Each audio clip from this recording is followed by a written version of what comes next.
Hey, what's up and hello? This is the Chris Nicole giving you my views on life, love, and the world of entertainment through my eyes.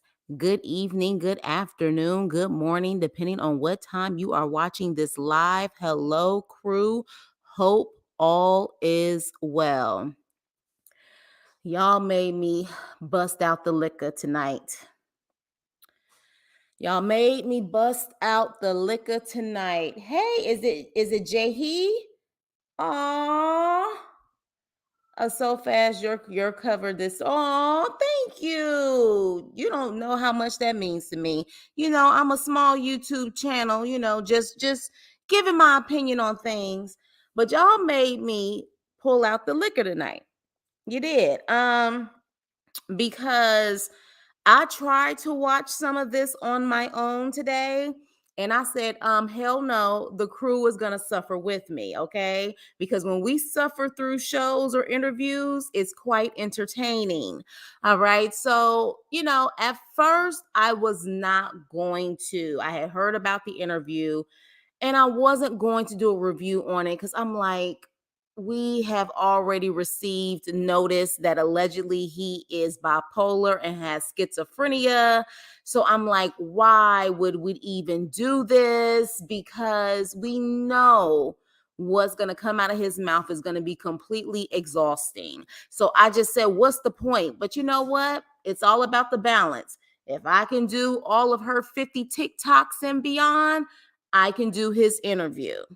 Interesting enough, though, he claimed he was doing a Netflix movie allegedly, but then he decides to do this interview. And shout out to Simply Wavy is, I believe, their YouTube name. We're going to watch their video.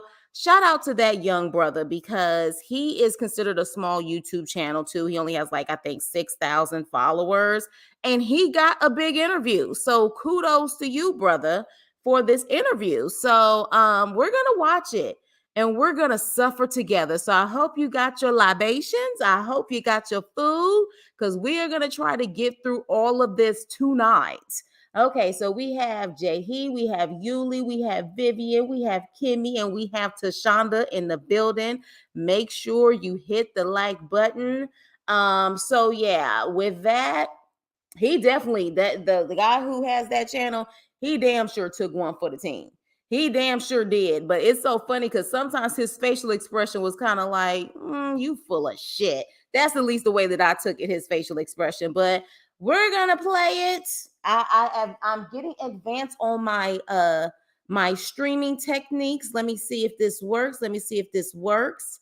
All right, it is working, and I'm gonna have it from here. Let's see if I got the skills, and let's do it. And again, fair use. I do not own any footage, any of these videos. I do not own any of them. So let's go, crew. She wanted to live a bigger life than I was planning on living. What are you putting into this? Her car that she was driving at the time was trash. What happens if I lose my job? I get sick. I get this. I get that. You spend money every day you step out the door. He's telling the family that I stole his money. I'm trying to be financially smart because you just go out and spend and spend and spending and you only putting a quarter back. She said, one thing you need to know about Legion. She said, whatever he tells you, it is a lie. That's not it. And she did it for likes. I thought I knew, but I truly had no idea who the fuck I married.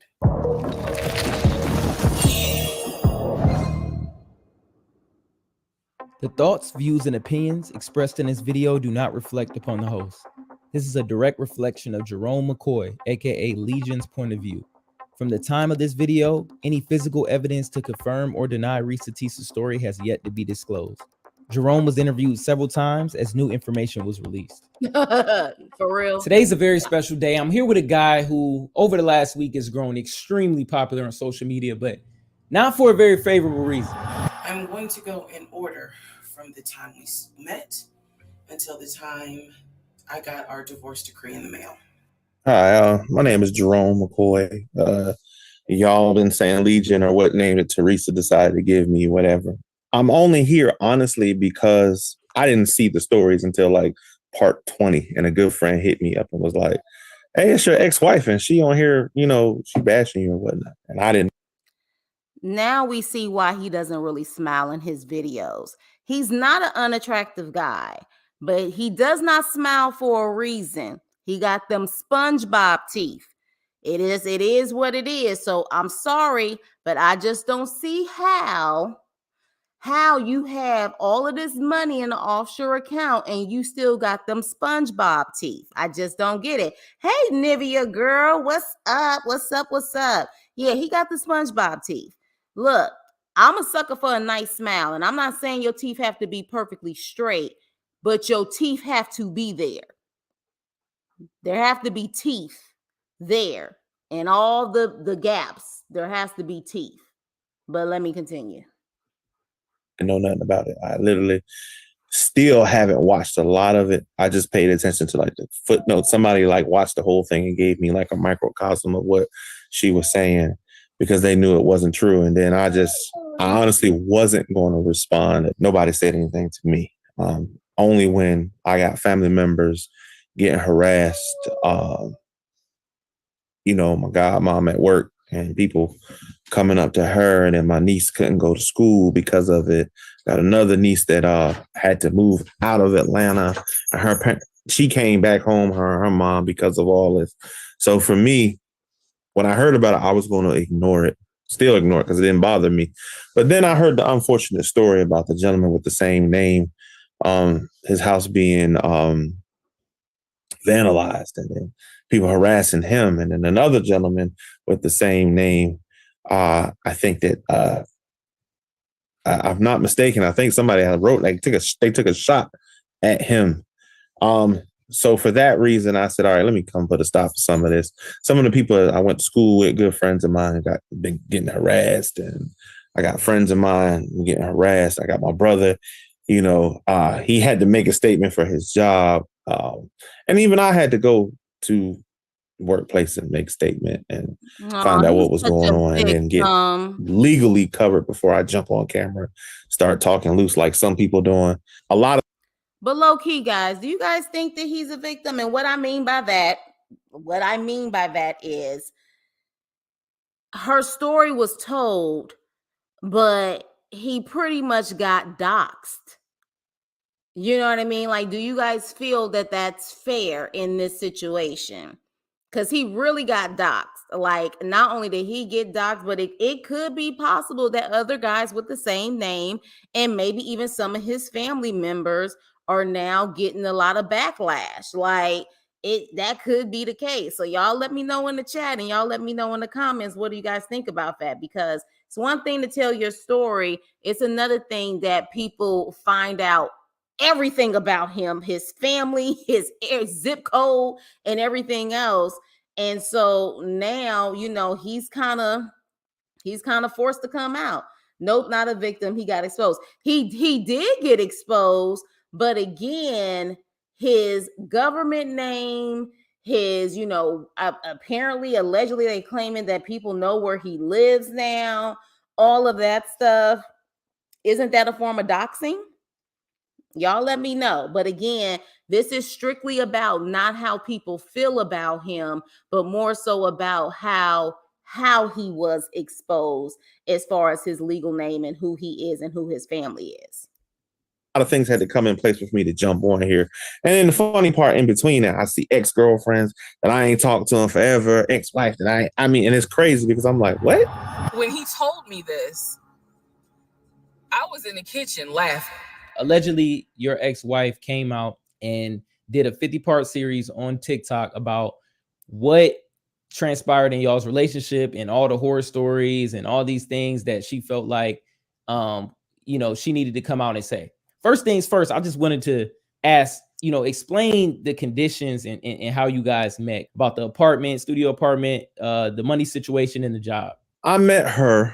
I was doing a work thing. And after work, everybody wanted to get together to eat. I mean, we had like one of the most stressful weeks at my job that we could possibly have.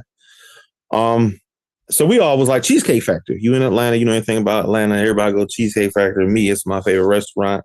Don't eat there too much, you're going to get fat. But I mean, it's a good place to eat. We all went there to eat, honestly. I was there.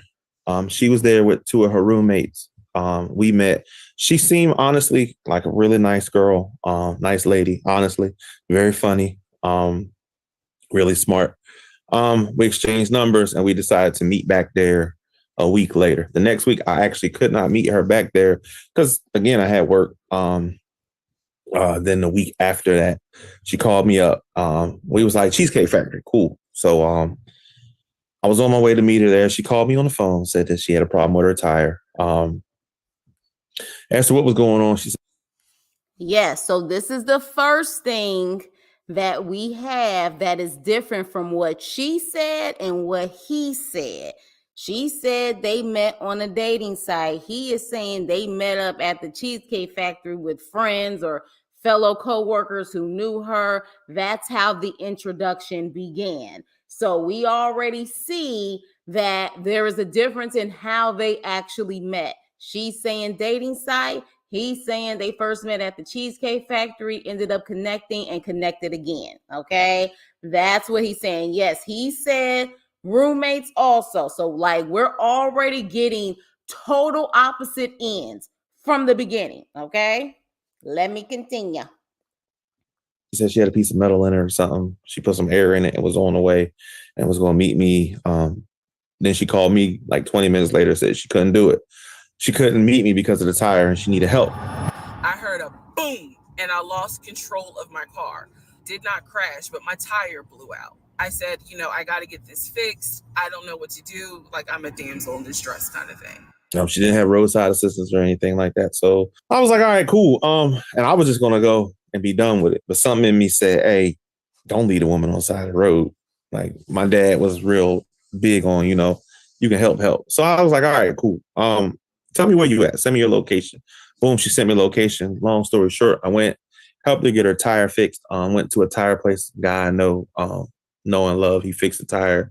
Really didn't charge me much of anything. I paid for the tire. And we ended up going to dinner after that. We talked, hit it off. And we ended up spending almost 24 hours together just talking. Really. She interests me because she is like highly intelligent. Teresa, not stupid by any means. Kimmy, get out of my head. Get out of my head. See, this is why I love about my crew, because sometimes even before I'm saying something, you guys are already writing it out. I think what we're seeing in this situation, we clearly know that allegedly he has a chemical imbalance mentally. So we already know that. What I do find interesting is we don't have really receipts from either one of them. Now, Risa Tisa has stronger receipts because other women have come out about him. But everyone from the real estate agents in this situation to his family, his cousin, his aunts in the situation, have any of them stepped forward yet? No one who was involved during this time has really stepped forward to say yes or no. And honestly, maybe because they don't want to be a part of this shit. I totally get it. But especially for like the real estate agents or the brokers, I'm assuming that they could at least verify something and maybe they can get a little bit of the action and get some marketing and publicity out of it. But like none of them, from everybody she said she spoke to these real estate agents, to these car dealerships, no one is saying, yeah, I remember them. And yeah, they sure did play me. No one is saying that. No one has come forward yet. At least I don't think. If they have, by all means, let me know. So that's how I got started, honestly. She was very open. And I was very open about what was going on with me, which was nothing, but I just worked way too much. At that time, I was working way too much. As anybody, you're just trying to make money. Back then, my motivation was I just want to make as much money as possible. I had nothing to tie me into anything other than just, get some money. We both had established we were dating for marriage. It was a good vibe. We sat in his car and he played this song for me by John Legend.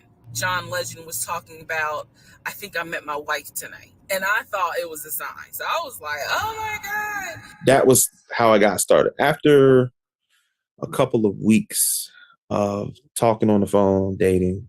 Again, she grew on me as any relationship you like somebody. She came to the studio apartment a couple times. I had been to her house a couple of times. Now, friends of mine I work with, we talked about her and they advised me, hey, this Atlanta, be careful because you're making this money, you're doing your thing. You don't want to end up just in a situation where you end up paying for stuff and doing stuff. I was raised where, man, you try to take care of your woman best you can do. I mean, I'm a car guy. I love cars. So for me, if she had a problem with her car, I help her. And over the coming weeks, she had a lot of problems with the Nissan Rogue she was driving. So I help out. I wasn't going to have her. I even drove her car to work a couple of days just to get some stuff fixed on it because I know guys that work on cars and I know a lot. So just to get that situation in a better position. Then, the relationship grew. And then the pandemic hit. But everything was going great. The issue was, where are we going to quarantine? When he came to my house, I had a 3-bedroom, 2.5 bath townhome. He was in his studio. I was like, he kept telling me, like, this is temporary because I'm looking for a house. Like, he showed me the email from a woman who worked at the company. She was putting him in contact with a realtor to help him find a townhome or a single family house. So the apartment is just the apartment I lived in during the week doing work. I lived other side of Atlanta. So for me going to the house, this was 5 minutes versus driving an hour and 10 minutes with traffic to my house. So you already had a house? Yeah. So that wasn't mentioned in the story. I don't know if you know that, but yeah, I know. Oh yeah, she said that all you had was the studio apartment. So you had a house and a studio apartment. Yep, stayed at a studio apartment through the week because traffic in Atlanta is horrible and trying to get home and get back and wearing out. I'm wearing myself out in the afternoon getting off work. Excuse me. He's trying to say that he had a house and a studio apartment. And he's looking in the camera, looking at him at this point. See, this is why I can't necessarily say that eye contact or eyes wondering means someone is being sincere or not. Because I know really good liars who will look you in your eyes and will always look you in your eyes and they don't budge. But in this situation, when he told that story, he said, yep, at a house, at a studio, he was looking straight in the camera, looking at him. He was looking straight in the camera. So she says he only had a studio. He claims he had a house and a studio, but decided to live in her house, allegedly, because we're going to continue because he's going to keep talking. So, yeah. And I'm in the car for 2 hours. Where a studio apartment, 15 minutes. She lived in Riverdale. Folks who have stopped driving at night need to see this. Did the Harvard Stem Cell Institute just find a way to restore? Okay, we're back. I actually lived in Douglasville, but the job was in what is that? Like Duluth area. So if you look on the map, Duluth and Douglasville is far, and Clayton County, Riverdale is farther. So it was easier for me to get this studio apartment, be there during the week because I would be at work sometimes 8 o'clock, and then having to drive home, get up, make that drive, this studio apartment. And a couple of people that work with me, we all did the same thing. We all rented out of this building because it was easier for a lot of us. I did not realize inviting him to my home probably made his eyes go, oh shit, she's a keeper. She got this 3-bedroom, 2.5 bath townhouse, and I'm in like a little studio. Yeah, let me go ahead and pursue this. What I need to do to quarantine here. Because I heard in the story where she said that we quarantined together during the pandemic. And I need to clear that up because during the pandemic, like we're Zooming and we FaceTime. I got her into using Apple products, iPhone, and we FaceTime. During the pandemic, she worked from home. I still had to get up and go to work. And because people at my job were coming down with COVID left and right, I didn't think it was a good idea for us to physically see each other because COVID in Atlanta was horrible. The city was shut down. I'm not an essential worker, so our job had to apply for us to be able to be out in the morning. So I would have to get up in the morning time, go to work, and come home. I don't want to be around somebody, and I'm around people all day long that been out in the community moving around. So if I got sick, I'm gonna get her sick. So during the pandemic, when she said that we were together, yeah, we were talking, we were boyfriend and girlfriend, but we were not in the same house together.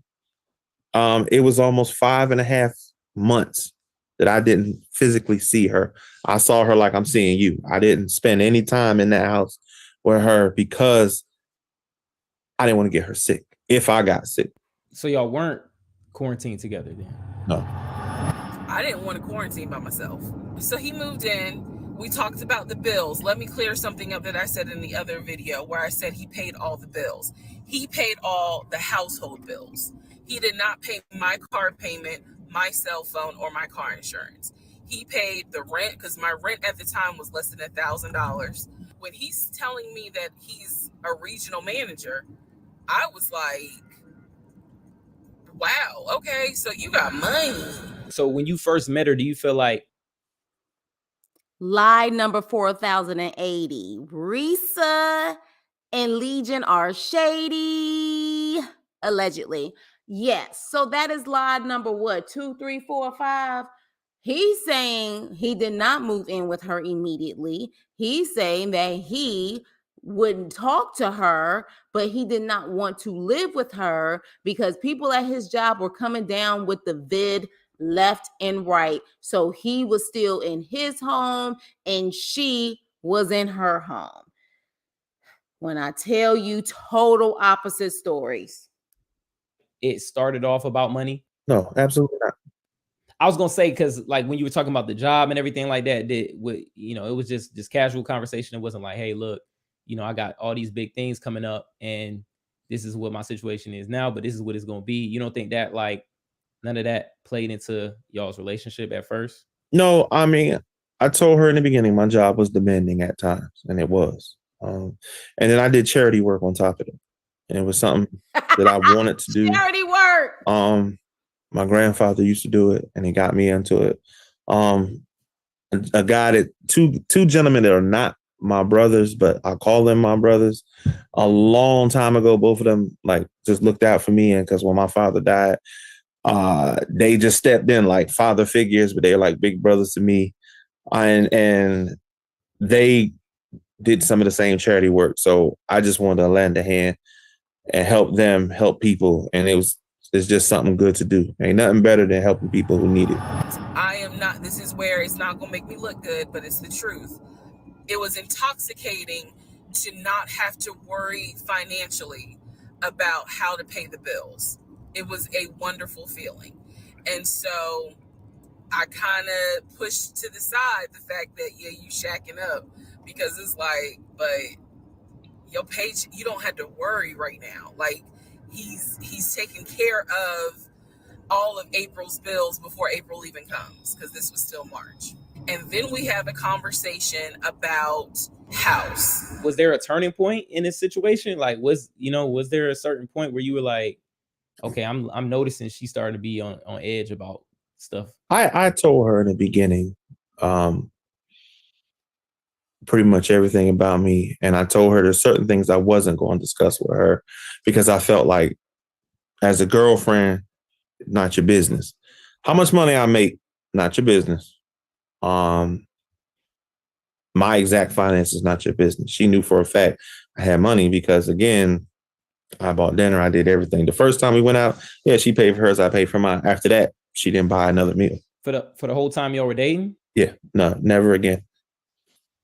Never paid for food again. Never. And that's fine because kind of guy I am essentially. If I ask you on a date, obviously I'm paying. That's how I. Oh, shut the hell up. You just paid for a freaking meals. That's the kind of guy I am. You see, this is the problem. Us women, we have seen so much F shit that literally these guys, some of these guys truly think that it means so much that you pay for every meal. You just paid for meals. Well, at least what he's saying in this part, he actually did pay her damn bills. But I'm just saying, meals, come on now. You really want to pat on the back for some meals? I'll give you a pat on the back for paying her rent and the house bills. I feel. I know somebody gonna be like, no, man, I'm cutting it down the middle. No, honestly, if I ask you out, then I have full intention of I'm taking care of dinner. One of the reasons I did pay for everything, other than that, is she had told me about her job, her financial situation with student loans. She was very open because she told me about the Nissan Rogue that she was driving. She actually showed me the loan paperwork. And I read over it, and I saw that, she was paying a very high interest rate on a truck that really wasn't worth it. I mean, she was paying 3 times what the truck was worth.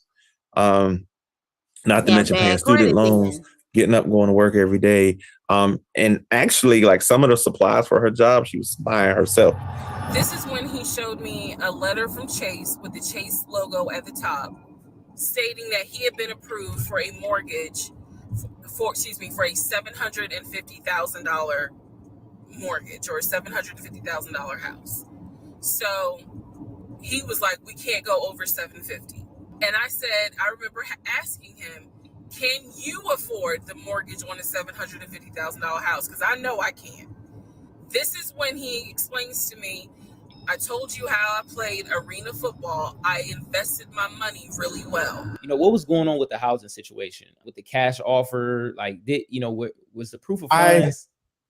I told her she wanted, because like I said, she knew about my house and then hers. She wanted to, and this is after we got married. And again, this is April 2020. This is before we got married. So at the time, he was my boyfriend. His whole attitude was, you're going to be my wife, happy life. More than just beautiful dance. It's a touch of the divine.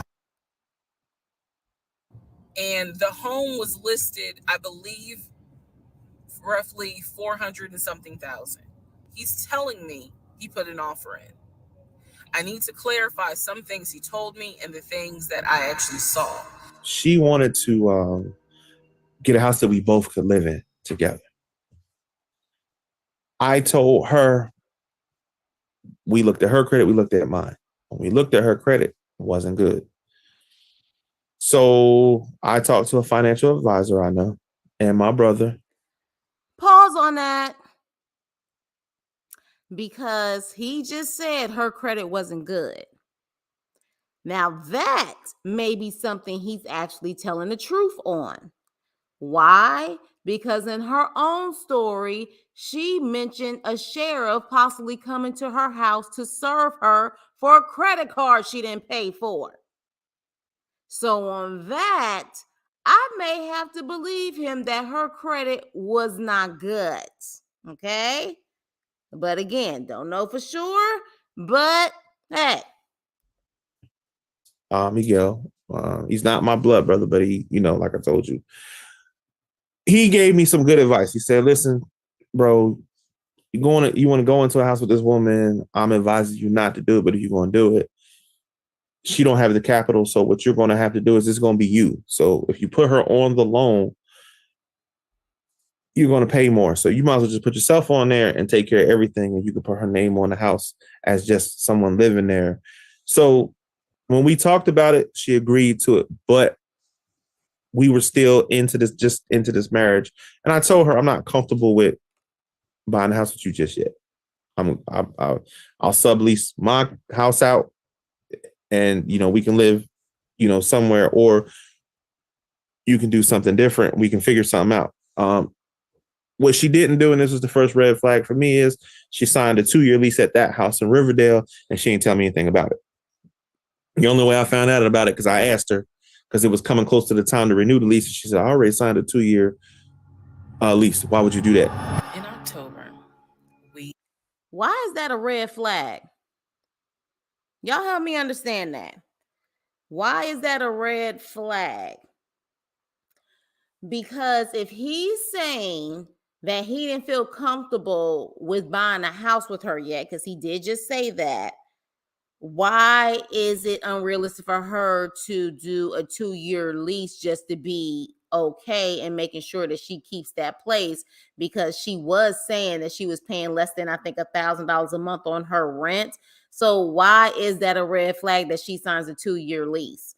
Now that I don't understand, but y'all maybe can give me some more details in the chat. Because if you already said I don't feel comfortable buying a home with you, I'm gonna keep my low income rent and protect myself and do a 2-year lease. So then that way, at least I know for 2 years my rent is not going up. Makes sense to me. He looked at another house. This house was in Marietta. Absolutely gorgeous.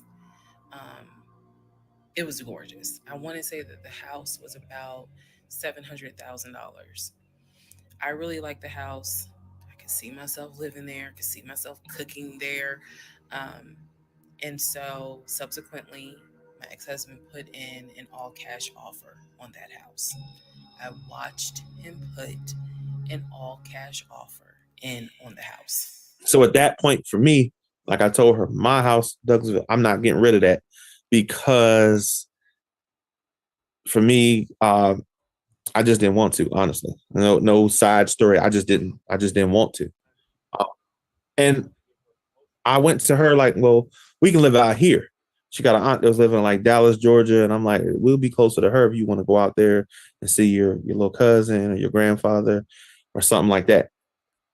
So Hold up. Is it Jay He? I hope I'm saying this right, but you got a point. If she signed a 2-year lease, if this occurred in 2020 and she signed a 2-year lease, she said she moved out of that place by what, 2021, if I'm not mistaken? 2021, I think she said she moved out. She officially moved out. This was like around what? I think she said August, September of 2021 or October, somewhere around there is when he was trying to get back to the house because he was told that she couldn't legally kick him out of the house because they were married. She was moving like that next day or something like that. So I guess she broke her lease. You got a point there. Valid point. we left the situation up in the air. All this looking at houses, she went and looked at a couple of houses. I looked at 2 houses where her, I liked both of them. Both prices were a little needed to be negotiated, but at the time they wanted to give her promotion at GSP. And I'm like, why don't you just take the promotion? Because then you can start paying down some of the student loan. I'll help you do that. Let's get your credit up here so that we can go into this house together. Because if I go into it by myself, I don't have a problem doing that, but we got to clean your credit up because we're married. And that means your credit is my credit. So let's get that cleaned up. She wanted to push to get out of that house. And I said, if you want to get out of the house, you can move in up here where I'm at. But again, buying a house, your credit is not high. It just didn't make sense. Let's get your debt down. Anybody buying a house, you know this. Your credit bad, you ain't buying no house. If your credit good and the person's credit not so good, you're gonna pay more because the person on the loan's credit isn't stellar. And I was trying to help her get that together. Now, I don't know if he's telling the truth in this point, but he is telling the truth as far as their story, but he is telling the truth. Like when you marry someone, their debt is your debt. Them having bad credit and you having good credit can really affect what you guys do, what you guys put your name on. So he definitely has a point when it comes to that. That is very, very true. That's why it's very important on who the hell you marry, because you don't necessarily know what kind of debt and all the other stuff you about to collect. As far as the loan, what made her look for these high houses for 700,000, 600,000 if she didn't have no credit for that? I didn't tell her to look for a $600,000, $700,000 house. That's a question for her. I don't know. I told her, I don't care who you are in Atlanta. The house that I lived in, Douglasville, I got at an auction and I only paid $125,000 for a house that's probably around $210,000, $230,000 house. So $600,000 house, I'm like, I'm not going in with that and your credit like this because we're going to be paying forever. or I'm gonna be paying forever. But what I'm trying to figure out, so was the Chase loan, like the approval of the 700,000, was that a real thing? Or I never went to my bank and needed to get approved for a loan. I think the part that, was just kind of unclear is that the money was there though. You're saying like the proof of fund, like when you were going to pay for the house in cash, was that even a thing? I wasn't going to pay for it in cash. I was going to go ahead and get a loan and finance the house. I wasn't about to go spend $750,000 on 600,000, 500. No, on that no. Because honestly, I had told her before the budget for finding the house, we don't need to be over 340. She started looking at houses that high.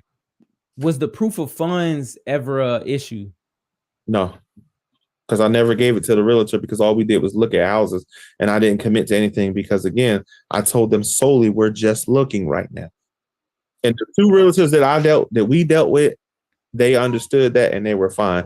There was a guy and another lady that she kept dealing with outside of me knowing, and then she take me to a house and they showed me, and then they wanted all this financial information. And I was like, we haven't discussed this yet. Because right then you were just looking. Yeah, because you wake me up on a Saturday and say, I got an appointment at 12:30. I'm going to go look at this house. And I'm meeting these realtors and they telling me, oh, your wife contacted us and they, this is that and the third. And I said, again, we're not committing to anything yet.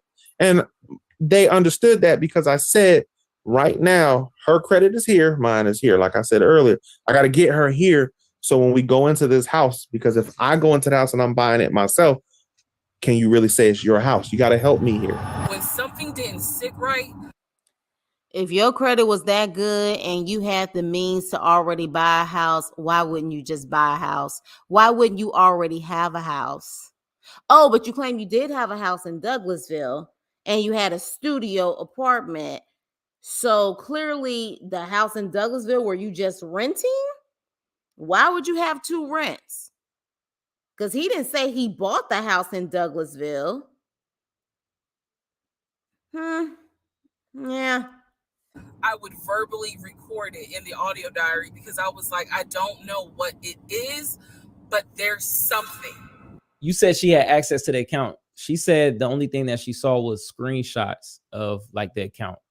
She had access to the two accounts I let her know about. I had 5 altogether, but she had access to them. She had access to those 2 accounts because I bled money into those accounts. Paycheck, and then I bled money in if needed be. She was able to go to the bank, buy what she wanted when she wanted to buy it. He came to me a few days after we started our first counseling session, and he was like, we should get a joint bank account. So now he's suggesting, look, we're married now, let's go ahead and get a joint account. I wasn't necessarily against it because I knew that I would still have my own account. I would still have my own savings. So what I countered with was, okay, let's take a look and see what we're working with. Show me your checking. Let's look at each other's accounts. So he shows me his checking account. His checking account available balance was just over 9,600. Mine was just over 1,500. So there was a huge disparity in the amounts. I logged into my savings. I showed him how much I had in savings. He logged into, picked up his phone, logged into his Chase savings, turned the phone towards me. In the Chase savings, it was roughly about 15,000. But I also knew that he told me he had a U.S. bank savings and he had an offshore savings. So at this point in time, I asked him, show me the U.S. bank savings, show me the other 2 accounts. And so he kept saying, he was like, there's a lot of money in there. And he was like, and my uncle always told me, just keep your money tight because women can be, I said, women? Like, we're married. So the family relationship thing is another thing that was big. She mentioned, getting up every morning, talking to your brother, from her conversation she had with your family, it was like seeming as if these people didn't have any contact with you. So who was on the phone? We're at the point where I've spoken to the female cousin and she gave me the phone number for the older brother. For the purposes of this video, we're going to call him Chris. Chris was very nice. I called him. He was gracious. He was willing to answer whatever questions I had. And what he said to me was, he said, my brother has always been a liar. He's always been a liar. I explained to him about the phone calls. The fact that Legion would be on the phone for 30, 35 minutes, laughing, talking to Chris, relaying messages from Chris to me, and relaying messages from me to Chris. Without missing a beat, Chris says he was never talking to me. Like I told you, beginning, two gentlemen that looked out for me, my mom and dad passed away, that became brothers to me, which is Elgin and Miguel. These are the guys that I would talk to in the morning time. My brother Elgin is he's not, like I say, he's not my blood brother. But he's a pastor. In the morning time, I love to get my day started. He give me a word of encouragement. He do to everybody's congregation, just give you something to get your day started. And he would call me in the morning just to help me get my day started. And I needed that. I was working my butt off back then. And if he didn't do that, then I don't know. Like I said, he cared enough to reach out. This man was busy every day. Still busy. And he just a hell of a pastor. But at the same time, again, not my blood brother, but he is my brother. And definitely somebody who, if I was ever going through anything, even to this day, reach out and same thing, pray with me all the time and make sure I'm good and not scared to tell me, hey, bro, you're wrong. He gave me marital advice, life advice, spiritual advice, and has been a real brother to me. Him and my his brother Miguel, which they're brothers. They're not my blood brothers, but they're my brothers. If you can understand what I'm saying. Let me be very clear with the statement I'm getting ready to make. I reached out to every person I know who apparently has had some form of relationship with him. Either he said that they were friends, they talked on the phone, he said they hung out. The brother in Baltimore, I was told, had been to the house while I was at work. Brother in Baltimore said, no, that never happened. I've never been to your house. So she was hearing people on the phone because she was saying she didn't hear nobody. Well, it ain't no secret that neither cared for her too funny, but they accepted her because I did, because I loved her. So they accepted her, but neither really wanted a lot to do with her. How convenient. They didn't like her. So that's why she never spoke to them, because they didn't like her. How convenient, Legion, aka Jerome. How convenient. So I mean, I'm not. Pause. Look at his face. Simply wavy. Like, again, I've given you props, kudos to you, brother, but the way he looking like, Ninja, you full of shit. You are full of shit. But I'm about to get this interview. I'm about to sit up there and make a mark on my channel. I gave you props, brother, because you definitely got a good interview. He already got like over 200,000 views. But look at his face. He's like, I'm trying to keep a straight face, but I really want to say, Ninja, you are full of ish. My brothers are good dudes. Honestly, when I was younger, like I said, they looked out for me. I wouldn't have went to college if it wasn't for those two. More so than my parents. Not bad. My parents loved me every day, and they were definitely instrumental in me going to school. But these two shot me and cursed throughout college. Don't quit. Keep studying. You did your homework. What's up? Don't be in the club at nighttime. You go to the club, I'm gonna come kick your and would literally show up ready to beat the hell out of me if I got outside of doing what I'm supposed to do. I think the issue with his knee was a symptom. That was not some football injury. That was not, I hit it at work. It wasn't that. Something else was going on. I had kept asking him to, let me know when you have a doctor's appointment. I'm going to go with you.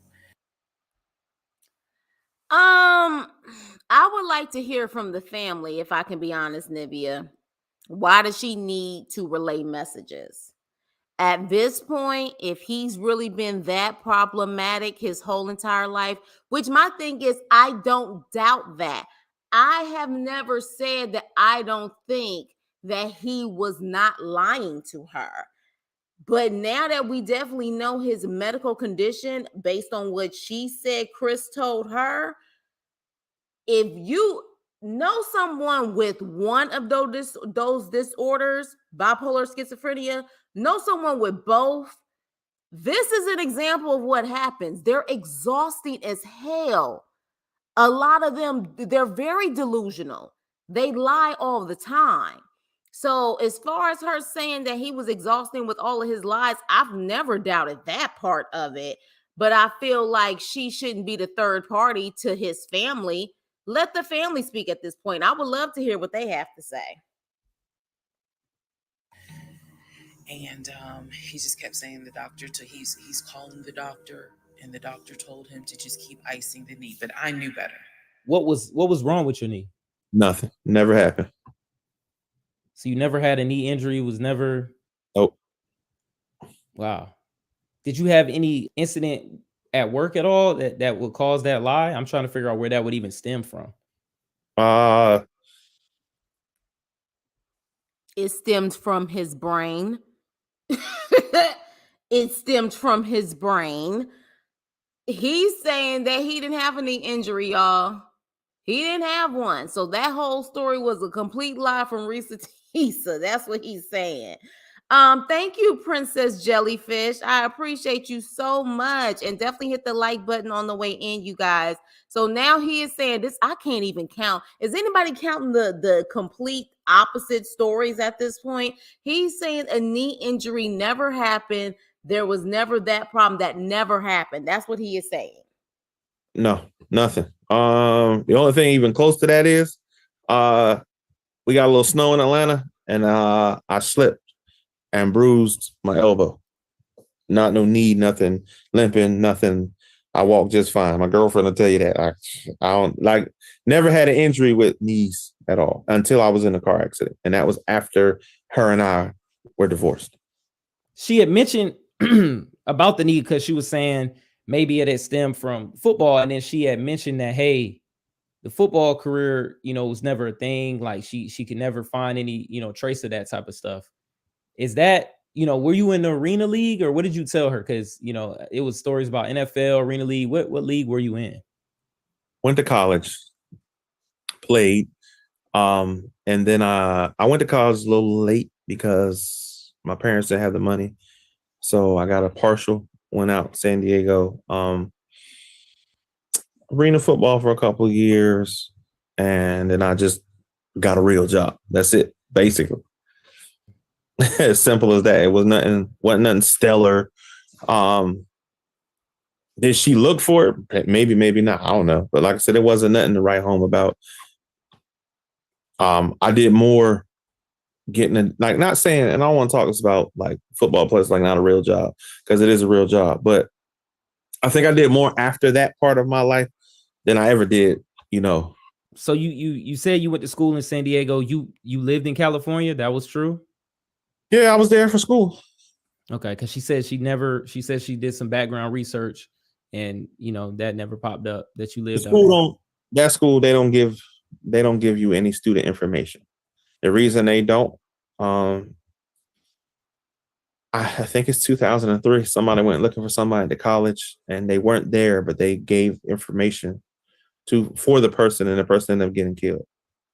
So their student policy is very strict. And we were told about that before. What the hell did he just say?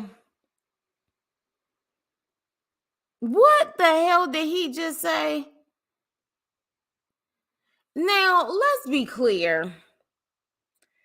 Maybe they have certain policies when the person is in the school, but by then he had left the school. So what the hell did he say? Really? Like, what? Y'all, I can't. Let me continue. Before I graduated, student policy was changed, and it's very, very strict. If you are not alum, they're not gonna. It's just their student policy is to keep everybody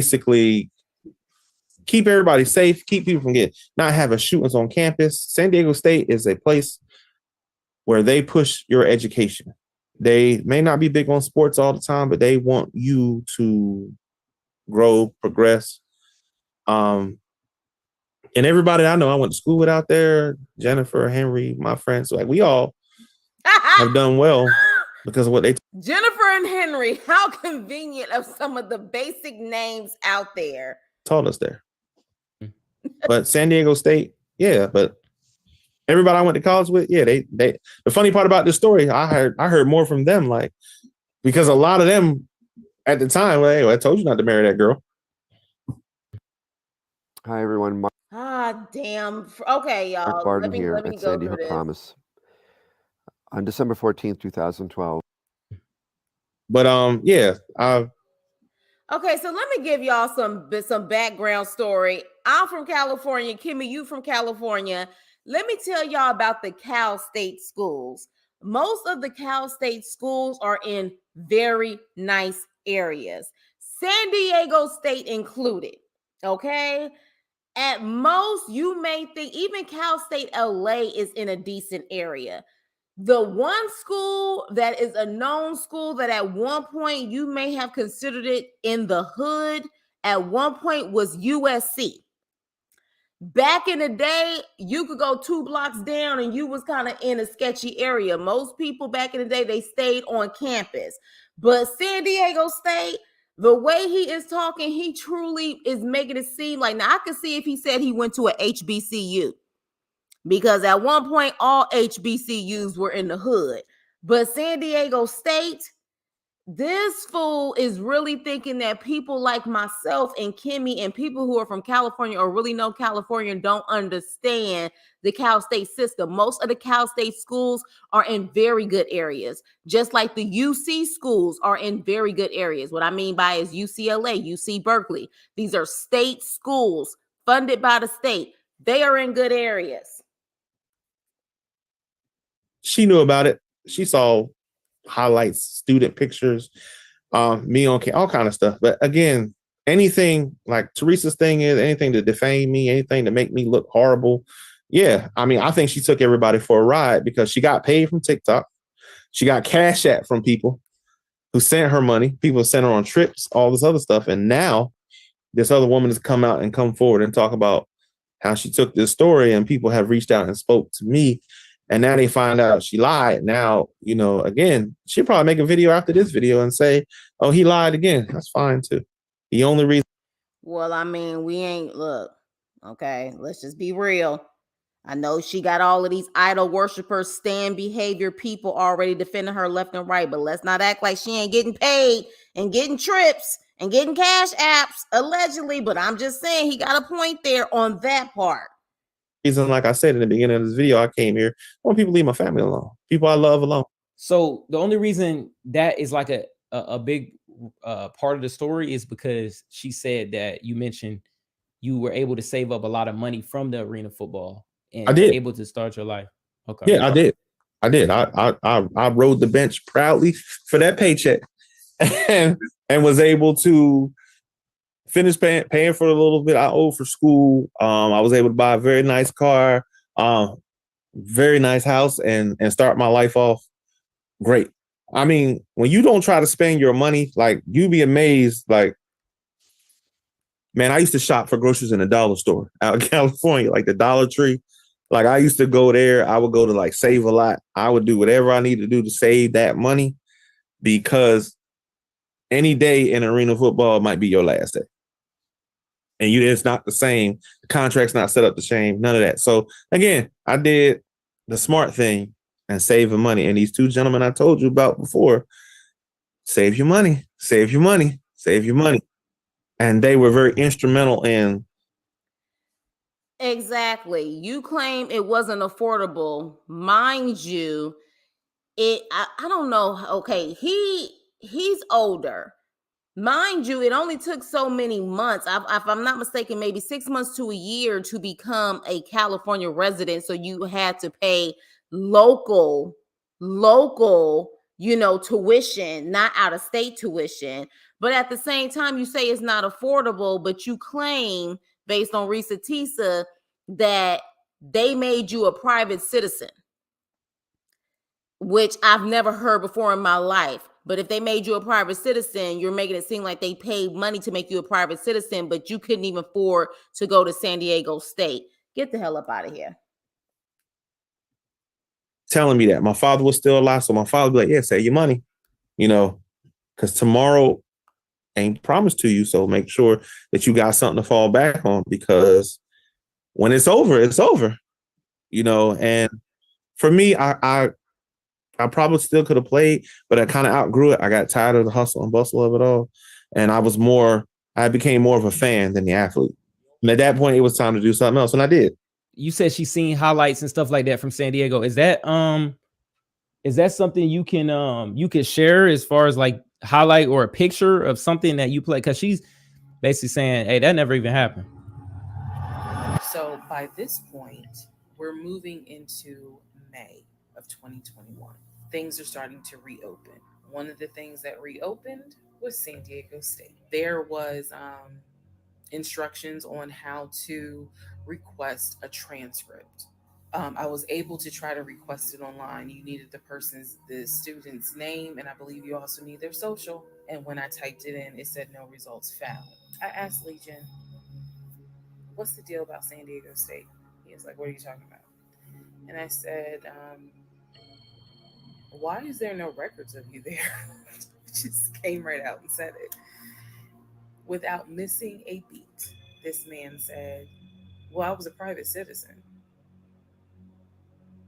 What the fuck does that mean? A lot of people, and I was asked not to, because this has brought a negative light on the school. People who go there, brought negative light on people I work with. Now, my brother, his job, my other brother, his job, my family, my aunts, my uncles, cousins, nieces, nephews, children, everybody. So what about the arena league? Do you have like a picture?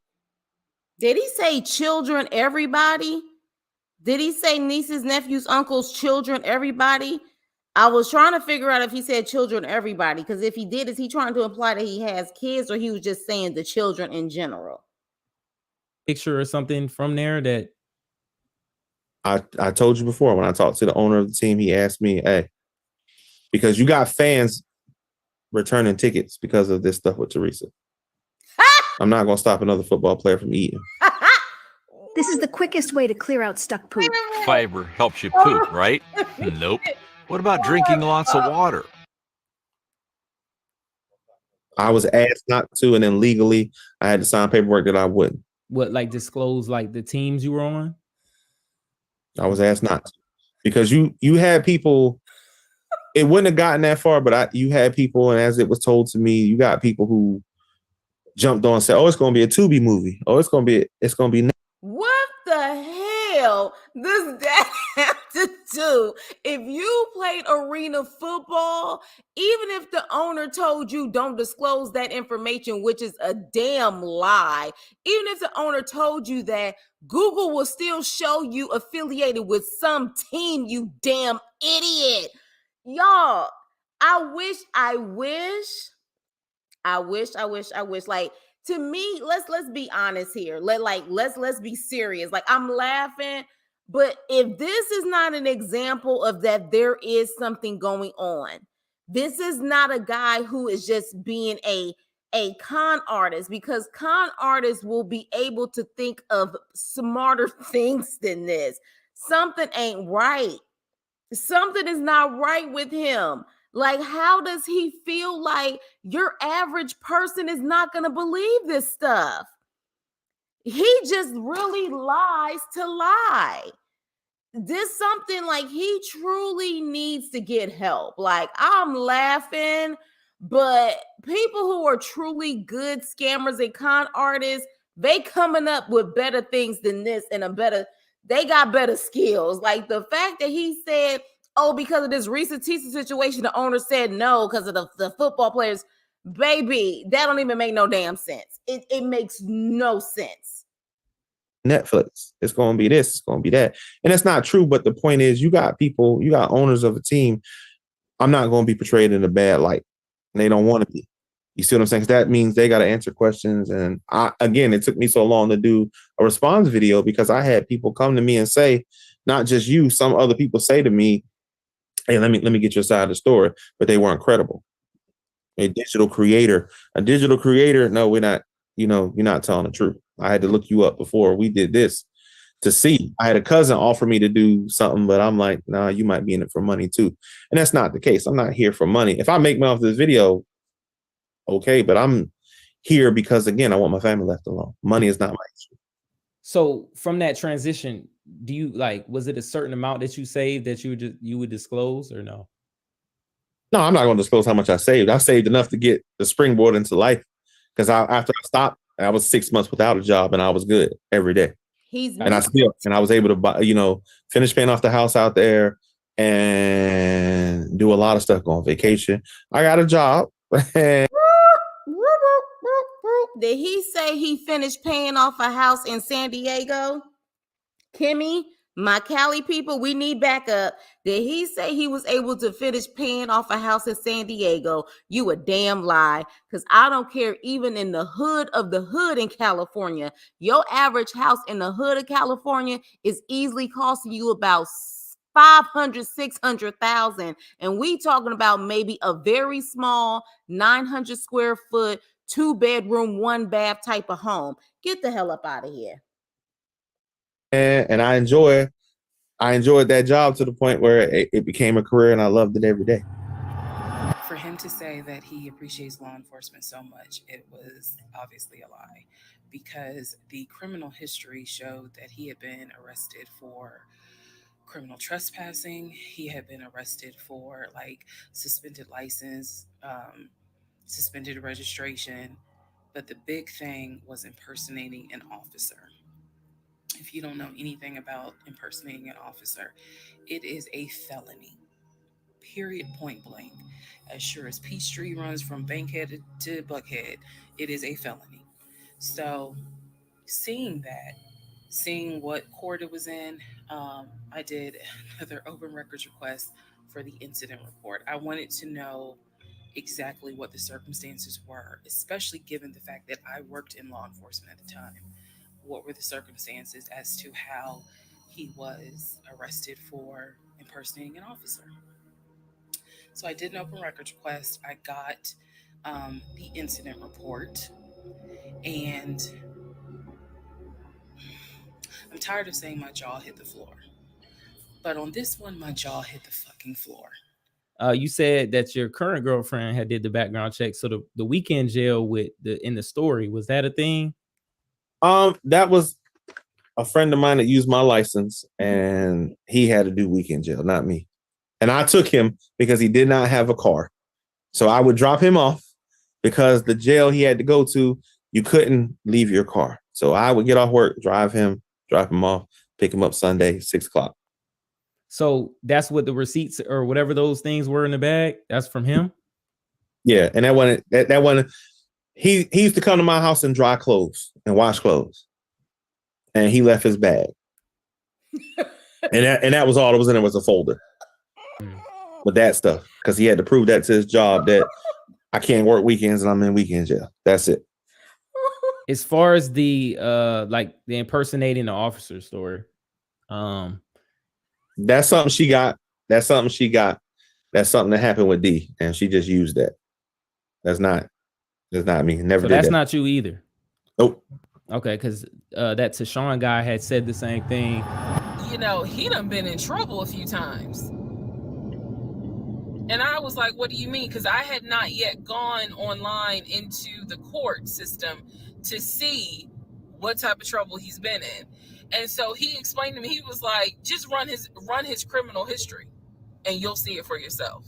He said, because I don't know all the charges, but run his criminal history. There's certain family members, admittedly, that I don't deal with. Mm-hmm.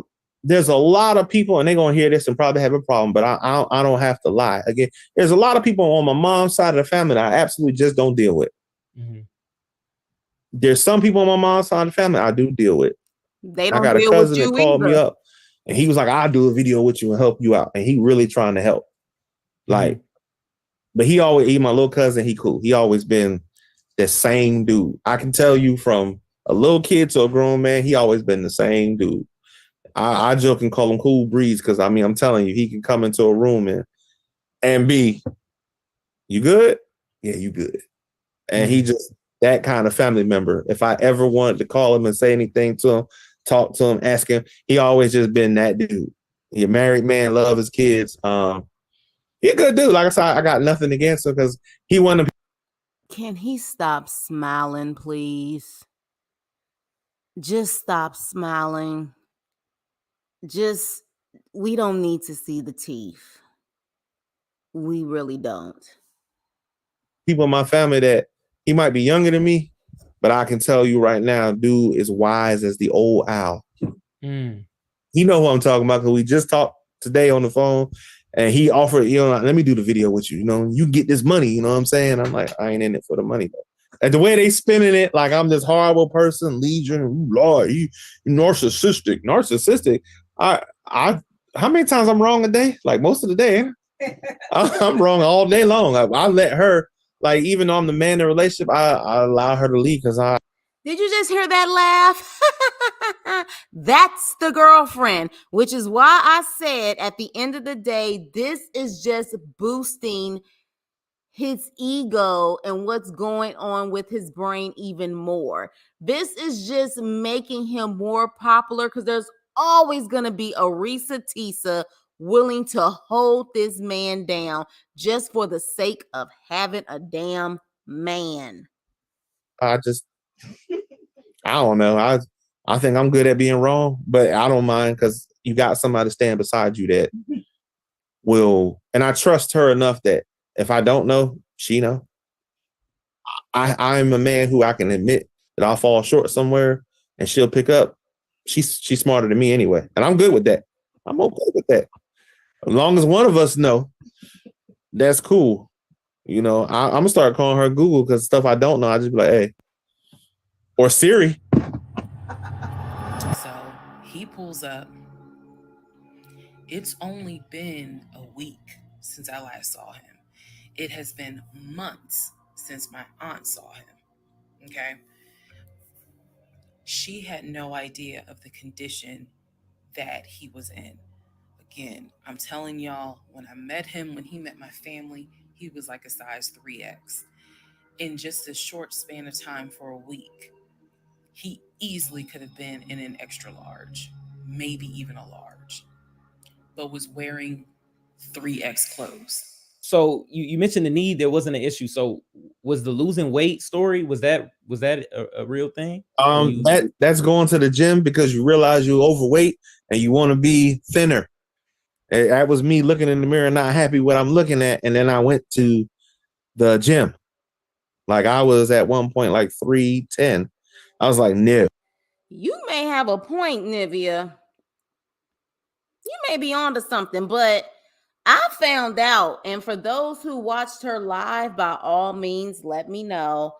I found out that she was kind of hinting to allegedly his health and was saying that she knows on her end she's fine, but she's not going to speak on his end because it's not her business to tell. For those who watched the live, y'all can let me know, but I think that she kind of put that out there. But there's definitely a reason why she came out with this story like 3-4 years later. And I started going to the gym after work. There's nothing else but me going to the gym, eating better, eating right. Stop going to McDonald's, dodging Krispy Kreme, Mrs. Winter's Chicken down in Atlanta. That's it. But so that makes sense. But she said in the condition that she seen you losing weight was you coming back with the same clothes and not, smelling like you've been living in the car. Like, so was that true or no? Lies. You said that you left. So basically you sleeping in the car and everything after you moved out, that was not a real thing? No. I went home. I went to Douglasville. I went home. Where's home? Okay. Where's so home? the behavioral, I think she said you went to a behavioral correction hospital or something like that. That wasn't true? Lies. The only thing I did at a behavioral hospital, I knew a guy that went there and I helped him get a job. He got out. He knew a friend of mine. Oh, wait a minute. He is always there to help others except himself. He got someone at a job at a facility, but he is doing the forklift job. Baby, when I tell you, you know what, this is pure entertainment watching with the crew. I'm telling you right now. I just thank you guys for coming to the live. Omar, he asked me for a job. I got him a job. Was this part true then? Her kicking you out on June 2021 on your birthday? No, I was gone a week before that. I went home to my house because the marriage didn't last very long, but it didn't grow because I was still doing the same thing. I was still at my house, coming there on the weekend. There was no growth on her part. The finances, there was no growth. I was maintaining the bills in the house. I didn't need her help, but again, I asked her for help because I'm taking care of everything here. By that time, I had bought her another car because that Nissan Rogue just drove me nuts. And she was paying too much, so I got her out of that, which made a lot of stuff easier. And she liked that car, and I was trying to consolidate to show her, hey, you can live well, but you don't have to spend all this money all the time. Like we talked about it, and we talked about moving into that house, my house. I'm trying to show you a better way of living. If you got a wife and you have a better way of living, you're supposed to show her. You're supposed to. The thing is, they offered a promotion. She didn't take it. She started working more and bringing in less. What made her not take it though? What she told me is that her boss was an idiot and she hated him. And that meant that she was going to have to work closer with him. What she told me. At the time that this all happened, I was pregnant. So he felt like, look, we're about to have a baby. I don't want you driving that Nissan Rogue to get you something. I want to get you something more secure, something new. I really wanted a Kia. And he was like, well, let's look at the warranty. This man knew a lot about cars. He knew a lot about the warranty. He knew a lot about the depreciation value. And so he did talk to me a lot about what will we get the most for our money. He really wanted me to get a BMW X5. So he calls Eric. He tells Eric in front of me, hey, I need to transfer $72,526, whatever the amount was, because I'm buying a car for my fiance. So he said, okay, well, let me call them back and change the delivery date. Can you be home or can you do a half day? So he's asking me, can you work a half day so that they can deliver the car and you will be home for it? He told me the car would be delivered between the hours of 1 and 3. You did get a car. Didn't she get a car? I'm just saying. So if it's a promise, then it sounds like I kept my promise. Not trying to be mean or anything. You got a car. Now the car she wanted, no, because you're not helping me out here. And that I'm gonna make it affordable for myself. And there's no disrespect to nobody driving a Nissan Altima, because the 2020 and on above, they're very nice cars. She had everything, Apple CarPlay, everything, all-wheel drive. I mean, auto start, everything. But I'm not buying you no BMW, and your credit stinks. And I'm trying to get you out of debt, because if you're in debt and we're married, that means we're in debt. So now he has a point, y'all. He did get her a car. May not have been the BMW, but he got her the car. And again, like I said, you do have to be careful on who you marry, because if they're in debt, you're in debt. He is making a valid point in the situation, and he did help her get a car. So we cannot deny that part. It may not have been the BMW, but she did allegedly get an upgrade on her car, and he helped her with that. And he had to help her with that, which makes it even more confirmed, in my opinion, that her credit was a little janky. I'm just saying, but he is spitting game right here. Even if he doesn't utilize that game a lot, he is spitting some facts right here as far as you got to get your credit up, and you got to make sure the person you're with, their credit is just as good as your credit. I'm trying to get you out of this hole so financially you can be stable. You can't help me if you work in a job and you making $33,000 a year and I'm making 96. There's a big old difference here. So at the end of the day, I'm trying to get you when they offer her. Now he just sat up there and lied. Did he just say he made 96,000? Did he just try to imply that she made like 36 and he made 96? Can forklift drivers make 96,000 96,000 especially in Atlanta? Please let me know. See, you see how he spit game and then the next minute he just flat out just tell a damn lie allegedly. 96,000, you making that much money? Really? Her the promotion, like I said, why didn't you take it? I found out later why she didn't take it, because you were spending extra time with this dude. So was the BMW ever talked about? Did you ever promise her like a better car or a more expensive car? I told her all the features that she were talking about. I said you will fit better in a BMW. But I said the challenge about putting you in a BMW is, and trying to teach her something is, you got to work for it. You know, I'm not going to just give you an $80,000 car because I'm your husband and you deserve it. I understand that part, but you got to learn the value of a buck. We just can't go out here all the time. You got to understand the value of something, and you don't want to work for it. So help me help you. Because right now at this point, I'm taking care of all these bills here. I'm taking care of, help me help you. How do we do that? How do we come together and bring these finances together? Now, the only part of that story that she told that was true, did I hide money from her? Yeah, I did. I absolutely did.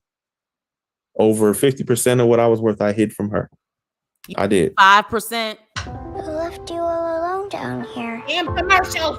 I'm playing a new game with Chauncey. He says you're not allowed to. And were those in the offshore accounts and stuff like that? Yes. So did you do that because you felt like she wasn't financially smart with what she had? And that's the main reason. I'm gonna say this for any man that's gonna watch this. When you get married, you do not need to financially, you need to tell her about all your finances. I'm telling you that now. That no, Ruby did not. Ruby says Siri just said 32,500. I love y'all. I love y'all. Ruby asked Siri real quick, how much does a forklift driver make in Atlanta? And it's coming up to 32,500. that wasn't right on my part. My reasoning is my reasoning, and I'm not saying it was right. I think it was wrong, and I should have disclosed it to her. But we're talking about somebody that I got married to. You had about $401 in the bank account. You had credit card debt, student loan debt, and you paying $550 a month for a 2009 Nissan Rogue with 250,000 miles on it. That's a lot of damn money. If she was paying that for a 2009, and this is 2020 at the time, and she was paying that much money, yeah, if that's the case, if that part is true, yeah, her credit was jacked up. Like, she wasn't making financial smart decisions when I met her. I was trying to help out. Taking care of the bills is this way to stress off of her. The only bill I actually gave her to do is, hey, you take care of the grocery bill, you pay your cell phone bill, and you pay your car insurance. The rest of your money you put in your pocket. Do what you got to do with it. I'll take care of the rest. But you need to take care of these student loans. This is why I did that. You need to take care of these student loans to bring your credit up. So this way we can be a team when it comes to stuff like that. But again, like I said, I don't want to get nobody make the mistake. I'm not saying that, hey, me not telling her about all the money is the right thing to do. That was absolutely wrong. But at the time, I wasn't trying to jump down the rabbit hole of being in her debt. This is not someone that you forget. This is not a situation that, man, I don't even remember him. No. What I don't remember is the version of myself before I met him. Nothing so far has turned out to be true. The only thing that Chris was able. You didn't know the version of yourself before you met him. That's why you were an easy target for him. You didn't know who the hell you were. able to tell me is true is that number one, yes, there is a brother in Philly, him. Yes, there is a brother in Nashville, the twin. Yes, both parents are deceased. That is what I was told from the beginning. Those pieces of information are true. And the uncle, he said, which uncle is he talking about? Because if you guys remember, back in one of the parts, I talk about where he said his uncle was giving him advice on why he should not open up his savings account to let me see it. He would not let me see it. And so I'm telling Chris about the uncle, and he was like, that uncle been dead for years. I told him about Junebug. He said, Junebug been dead for years. And I said, Chris, he was having conversations with Junebug on the phone in front of me. He was like, it wasn't Junebug. What's the whole ordeal with Junebug? Who? They were mentioning Junebug, and that was somebody you frequently talked to, and she was saying, man, ain't that crazy what happened to Junebug, as if like he had passed away. I don't know who the heck that is. I don't know nothing about that. The only person that passed away is a friend of mine. His name is Eric. He was in a car accident. Junebug was supposed to be family. No, nobody in my family called Junebug. Eric was a friend of mine who was in. Oh gosh, what is this lie number what? So in other words, but here's the problem, you guys. We still don't have the family speaking out. We still don't have the family speaking out. So he's saying no one named Junebug. She's saying she spoke to not only the cousin, but the brother, and they both are aware of a Junebug. When I tell you, oh my gosh. An accident. He went through a rough time. He was a military guy. PTSD bothered him. Me and a lot of people that knew him, we tried to get him help. He drank a lot. And one night he got drunk and he just off the road. Fatal car accident. I went to St. Louis to bury him with a lot of friends of mine. She knew about that. You gotta excuse me on that one. That's a really good friend of mine. He somebody that I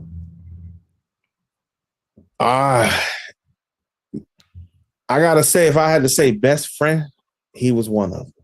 He Everybody a best real friend or supportive brother to dude. him. He had a rough life, honestly. Alcohol. I have been dying to go to London and Paris. This is something, if you know me, you know she wants to see Paris, she wants to see London. So I get home from work. This is the beginning of March. I get home from work, and on the counter is a folder with like a little bow on it. And I'm like, oh, what is this? Is this like mail? Like, was this something that you got at work? He's like, nah, it's a surprise for you. I open up the folder. Inside the folder is like a trip itinerary. It is not an actual booked trip. It's like an itinerary. A trip for two to go from Atlanta to London. So what about the London trip? Was the London trip ever promised? I never said nothing to her about going to London. Y'all never talked about going on a trip? Y'all never talked about going out the country or anything? Savannah. Back to Philly to see family. Never say anything about going out of the country. So where you think she's getting these things from then? Well, I read the story that the lady put up about her husband, and I'm getting the word that now that Teresa copied a lot of this story from this woman's story. But as far as her and I discussed, we never discussed it, not once. Where's she getting it from? Your guess is as good as mine. Or just to make her story sound better, I guess. Because that's all I can gather, because we never had those discussions. Y'all, I'm just gonna put this out here. What if we really are dealing with two people who are both delusional and both got stuff going on? Like, honestly, you know how they say it's your side, my side, and the truth? What if we're dealing with this? You know what I mean? Because now, of course, naturally, we know that apparently he has been diagnosed with something since he was a child, but we don't know what's going on with her either. I'm just saying, we don't know. And we already feel like there was holes in her story, at least some of us do.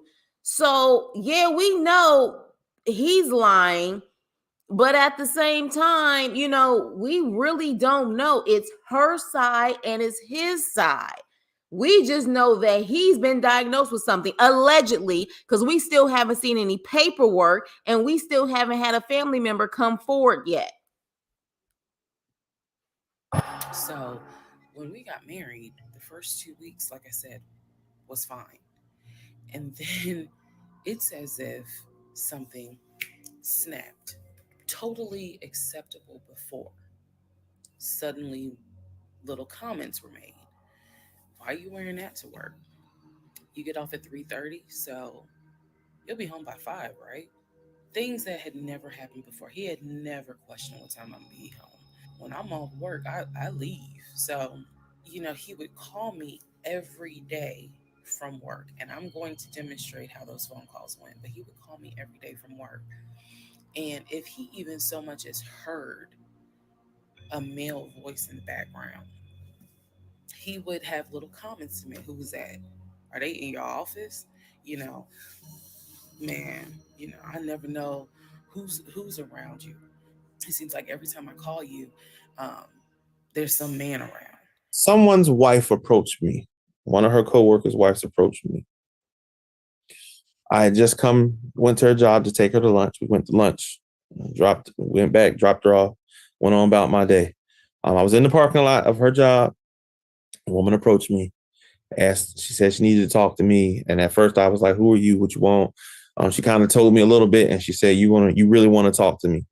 I did follow her out of there because they worked at like a complex for Georgia State Patrol. Follow her out of the complex, follow her to a Burger King. We sat in the Burger King. She broke out her phone. She showed me like the teddy bear camera thing. And it's Teresa and her husband they having sex. It's like, and this ain't the first time she's been there. This woman's chronicle through all of this.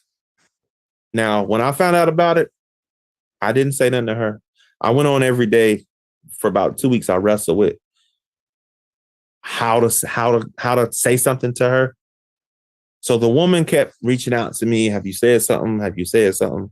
So she said, I'm not going to wait. So she blasted her husband. I don't know. I think they got into a fight. I don't know the whole story. All I know is she put him out and she called me and said, I'm on my way over to Teresa's house, excuse me. And I know they there right now. You best get your ASS there because I'm about to go kick in the door. I go over there. She had not got there yet. I go in the door. I go upstairs. She in there with him. They doing they thing. I just shut the door. I come downstairs. Now I'm mad at this point. And before I could react, the lady comes, knocks on the door. I open the door. She ready to push past me. We get to tussling because I'm trying to tell her you can't go upstairs. She ready to go upstairs and do something to both of them. I end up calming her down. He come flying downstairs. He come flying out the house. He jump in his car and she don't say nothing to me. She was like, I'm about to get his ass. And she just This sound like jump in her car and she give chase. I don't know what happened with them two. Whatever happened with that, I know later on they reconcile and they together and they live in Charlotte.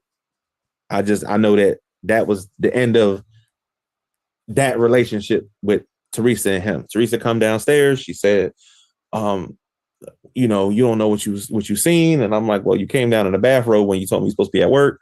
You clearly not at work. And I said, what I'm going to do is I'm going to leave. Now, wouldn't a woman who caught this woman that allegedly she worked with, apparently, I guess she knew this woman, wouldn't she at least come out to verify this information? None of these people on both sides are really verifying what's going on. The only ones who are coming out are the other women that he was allegedly with. But wouldn't a woman come out and say, yeah, that heifer was sleeping with my man? I mean, come on. Leave. I'm going to just leave. I don't want to do nothing to you. And I don't want to, I'm a black man. It's Atlanta. I don't want to, I was angry. Yeah, I was angry. I mean, I was real angry. I mean, I flipped over a couch. I mean, because she kept falling around the house. And I said, let me get the hell out of here. I got in my car. I left. Took the long way home, 285. I got home and I blocked her from my phone, everything. And I just had nothing to say. And I went silent on her for 2 whole weeks. When I contacted her again, we met in Cobb County. We sat down, we talked. She apologized, and I told her, I don't know if I can get with it. At this point, I went down, followed her back to the house. I took a lot of stuff of mine out of the house. The only thing I left in there was a TV and some clothes. We started going to counseling. The first counselor, she didn't like it. She didn't like the lady because the lady told her after about 3 sessions, the lady was like, well, the calls y'all hear is because you cheated. She tried to say it was because I didn't tell her about money. But the lady was like, well, both of y'all wrong. You wrong for cheating. You wrong for not telling about money. She didn't like that. We got a second counselor because she didn't like this lady. The gentleman, it kind of went the same way. She didn't like him. So then we got a third counselor, which is a pastor and his wife that he used to be a co-worker of hers. So we started doing like Zooms like this because even though COVID was dying down, they thought it'd be better if we meet like this. So I would come over. I put nothing past people who want fame and recognition and money. You may have a point. I put nothing past, if I don't put anything past reality show stars who are actually making hundreds and thousands of dollars to be on a reality show, I don't put anything past anyone at this point. I really don't. She was on Good Morning America this morning. She was on Good Morning America this morning. Look, you may have a point. You may have a point. And we would sit down in front of the computer and we would Zoom in and we would talk. After a couple of, I'd say about 3 months of this. It might have been a little longer, but I think it's about 3 months of this. In the counseling, it just seems like she wasn't budging. What was she not budging on though? What was her issue? He is in the bed, sleep. I get his phone. I ain't gonna lie. I got his phone. He had a work phone and he had a personal phone. It was the work phone that he had from the condiment company that apparently was never turned in. But he did not wipe the phone, if y'all know what I mean. And I see this would have been text messages. Riri, are you serious? Are you serious? Talent agency? You talking about like Hollywood talent agency? Really? Okay. All right. Oh, child. You know, the Risa Tisa stands gonna be trying to say I'm hating. Oh, you just hating. You trying to destroy another black woman. How the hell am I destroying a black woman who got 4 million followers? If y'all don't shut the hell up with that nonsense, we can have a difference of opinion. But literally a top talent agency, is it getting that crazy out there where as long as you have a certain amount of followers, you get signed by a top talent agency allegedly? Talent agency? Okay.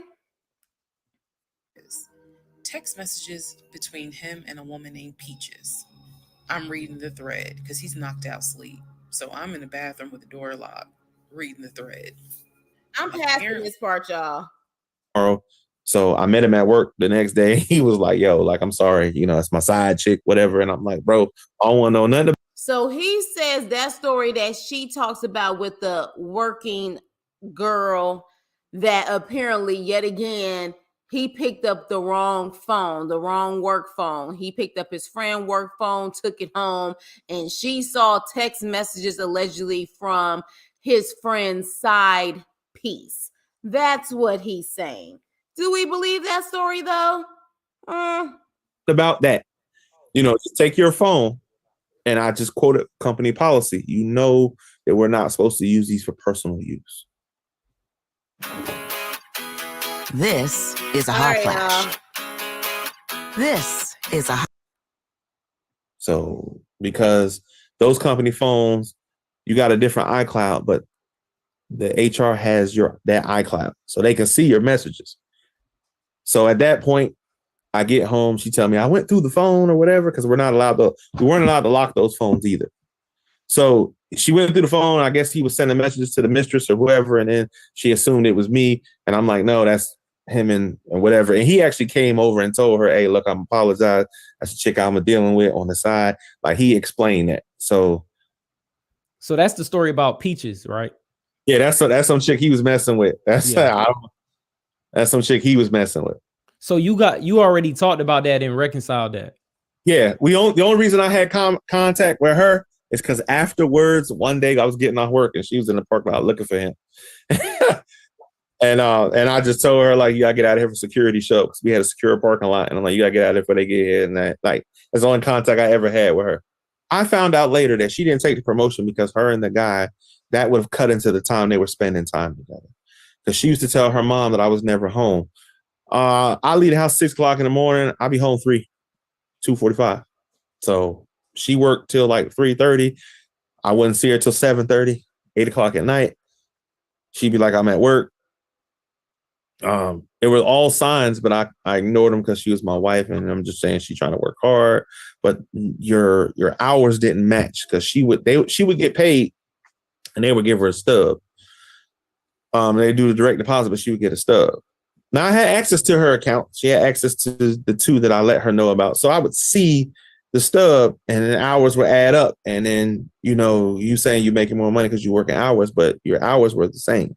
Her schedule never changed. She didn't do any overtime. She didn't have to work over on special projects. None of that. Pretty much everything we talked about so far is a lie, according to what you're saying. Unfortunately, yes. Why this? In my opinion, this was done simply because I left. I said enough is enough. But why so long? But why so long though? Because you left a long time ago. It wasn't like it was yesterday. You'd have to ask her. When I left the situation, it ain't no secret. I said to people before. I called friends of mine, friends back in California. Talked to both my brothers, or they're not my brothers, but we're just gonna say Miguel and Elgin. But I talked to them because they were my confidants. Another friend of mine, we talked. Another buddy of mine, Omar, we talked, and it was just the consensus was that I couldn't do it anymore. I called her cheating. It was too much. I talked to the guy's wife. She had caught them. She showed me video of them two in the house together. Everything. Her, if she was ever wrong, anything. She kept talking about a work phone and all this stuff. And I'm like, I gotta have 2 phones for work, because I'm not gonna. It's just my job. The nature of my job. I had to have 2 phones. Simple as that. She had a password to both of them. It is very hard to comprehend that everything is a lie. Like, there has to be. Wait a minute. Did I just hear, or maybe I'm tripping, that he could not lock his work phone, but then he said she had passwords to both phones? Am I tripping? I may be tripping, because I am drinking. I may be tripping, but did I just hear that? Did I hear that he said that they couldn't lock the phones, but she had passwords to both phones? Okay. All right. I'm just making sure I heard that correctly. Let's continue. Something that's true. Still July of 2021. I finished going through the book bag. There were some other folders with papers in there. He had left the work phone. What I actually found out was that it was not a work phone. It was simply a secondary personal phone. He told me it was a work phone. I thought that the company was paying for the work phone, but I found receipts where it was a prepaid phone and he's paying to add minutes to it. So it's just receipts of, you added minutes to the phone on this date, you added minutes on that date. Work phone, whole thing, that was a bold-faced lie. Obviously it was a lie because, as we now know, he was a forklift loader. Were you ever like a forklift? Oh, hell no. Do y'all see this? Do you guys see this? Apparently, allegedly, on a Threads account, Jesse Wu posted that Risa Tisa is signed as an actress to CAA. Do y'all know who CAA is? Creative Artist Agency. That is one of the top. That is one of the top. An actress, though. Not a writer. Not a influencer. Like, not a Perez Hilton's. An actress? Y'all. Lyft driver, that's what, somebody was mentioning. The charity work that I used to do, I got a forklift license because the charity work I used to do, they load the trucks and they send them to disaster areas. They feed the homeless. So I learned to drive a forklift doing that kind of work. And then I got a license to do it. I even got a license to train other people to do it. But that was charity work. That's me doing charity work, me feeding homeless, me helping people out. And I just wanted to do something. My mom was that kind of person. And for me, it just made me feel good. It wasn't about recognition. It just something that made me feel good. You talking about the picture? You talking about a picture? Yeah, it was a warehouse because they pack up food to give to disaster areas. So yeah, you got to wear a hairnet. And that particular picture where I had it on my face, we were just playing around that day. Because I did see something where somebody was mentioning they work with you as a forklift driver, and that you said, hey, I don't even have to be here. I have enough money to where I don't need to work, but I'm just doing this to just have something to do. A lot of people, Teresa, got roped in on this story and lie. Unfortunately, this started, I left her. She didn't contact me, and we went through a whole year. I ain't hear nothing from her. Divorce was final, everything. She got what she got out of it, which was I left her with 10 grand. And she can do what she can do with her car. That was it. Clean break. We were done. Wasn't nothing, no fight, no argument, nothing. I told her I couldn't do it no more. Went down, got last month. I told her I'd be back for the rest of my stuff. And it was at her crib, and that was it. I was done. It did not work for me. And instead of trying to make it work, I just said enough is enough. And I left. She agreed. We actually shook hands. She hugged me, told me, take care of myself, stay in contact. And I honestly said to her, I'm not going to do that. I told her to take care of herself, and I told her my best advice for her is please financially get yourself together. That's the very last conversation we had. So get yourself together financially, because I didn't mind taking care of you, but at some point the deal was you were going to step it up, and you didn't do that. The cheating part, that was too much to deal with. If I would have still been married to her and I'm still paying bills today, I still would have been working with her to take care of that if it needed to be. Because when you got a wife, that's what you're supposed to do. But the cheating, then you go into the marriage council, you're not admitting anything. You still trying to place the blame. You keep talking about this, talking about that. You ignoring the real truth. Did I hide money from her? Yes, I did. So what was the point of the marriage counseling then? If you knew, hey, I'm done with you. I was trying to save the marriage, honestly. I was. I get, like, honestly, I guess I can say, hey, I wanted to forgive her because I wanted it to work. But after, you don't want to admit to anything, you're not wrong. You don't believe that you're ever wrong. It's not going to work. And once that happened, I left. That was it. My birthday was coming up. I just left. I took a trip. I came up north, saw some family, came back down, found a job, and was on my way back up. The paperwork was in. Then she went and filed on her own and got the divorce, which is fine with me. So she filed. Yeah, I filed, but I didn't finish because I was in a car accident. Okay. When I was moving back up, when I was my last trip coming back up here, I was in a car accident. So I was in the hospital. I went to someone's wedding. Went to a buddy of mine's wedding. I was an accident. I was injured pretty badly, and I had to get I had to get 4 surgeries and learn to walk again and do all that. So but you weren't with her at the time. She wouldn't have like used that as an example to. I really think he really did get into this car accident and have to learn how to walk again. And we don't see no pictures of this. We have no proof of this. He likes to play the victim a lot, kind of like her. Why don't we have pictures? I think he would gladly show those pictures if he had to learn how to walk again. Like, What you were talking about with your knee? She knew about me being in the hospital. I was in an accident because at the time on my medical paperwork, she was still listed as my wife. So they kept her in a loop until I told the doctor and the social worker that we were no longer married, and they stopped contacting her. Family. He had his sister, Shantae, who lived in Douglasville. Like I said, she was married with 2 kids. Apparently she was a nurse. So when I had...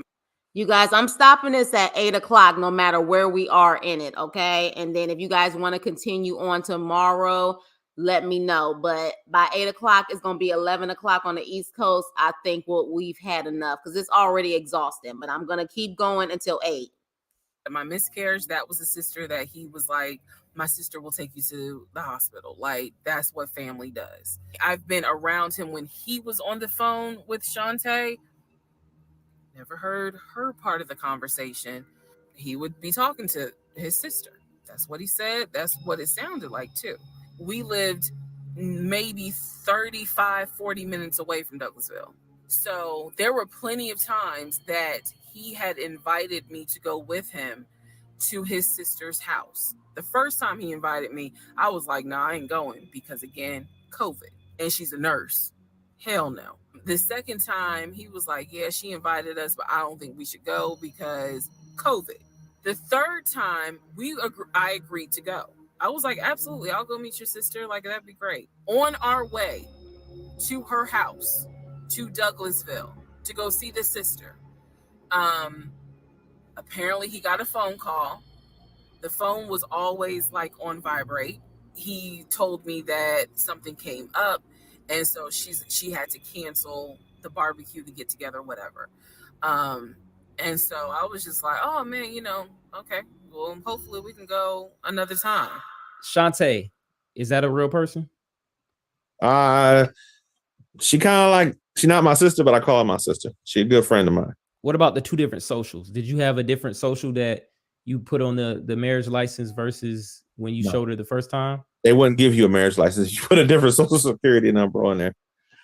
They would find out about it and they would issue a warrant for your arrest the minute you do that. There was never no 2 different social security numbers. Same old social security number. Never put 2 on there, none of that. So the social that was on the marriage license, for example, was probably 1, 2, 3. What was on the background was 4, 5, 6. So when I saw his social on my background, I immediately knew that was a different social than what I saw on the marriage license. And when I compared, because I had found a copy of the marriage license that we turned in because I had filled it out on the computer. So sure enough, the first 3 numbers were different. She mentioned that you had 2 different licenses and one license was to a cemetery. The address was to the cemetery. Nope.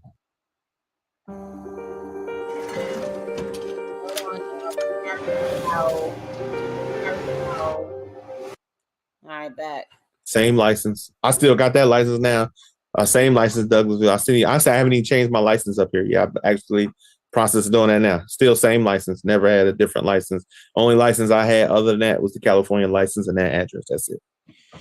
But was the cemetery story real that you drove her to the cemetery and explained anything about that? Never showed her where my parents were buried because my parents both were cremated. Ashes are at my brother's house. They don't have a gravestone. Only my grandfather and grandmother did. So a few weeks later, we go out to eat at this restaurant in Atlanta. As we are leaving, he says to me, did I ever show you where my grandmother's buried? This is the grandmother that passed away from COVID in 2020. And so he was like, let me show you. So he drives us to the cemetery, which is not far from the restaurant. And he was like, you see the headstone. The headstone had like the family name on it. There were no dates on it. So it reminded me of just a headstone where it was probably multiple family members.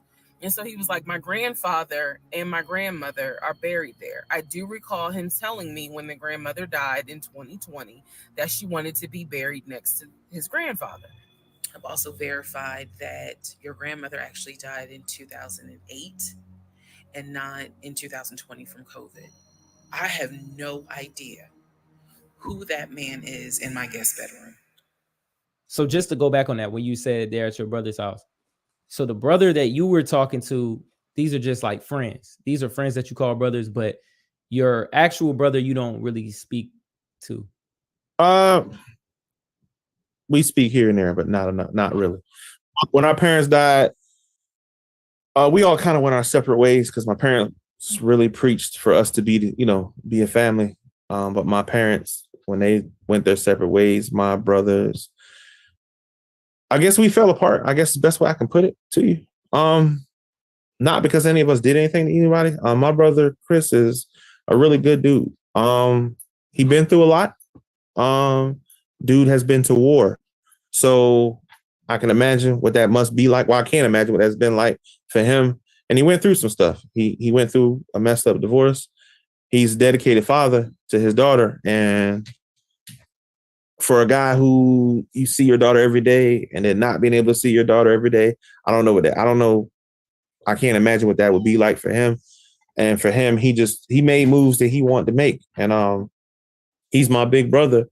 And I respect him and love him. So I had to respect him for it. He took his space from me and my brother. And I had to respect it. He's telling the family that I kicked him out.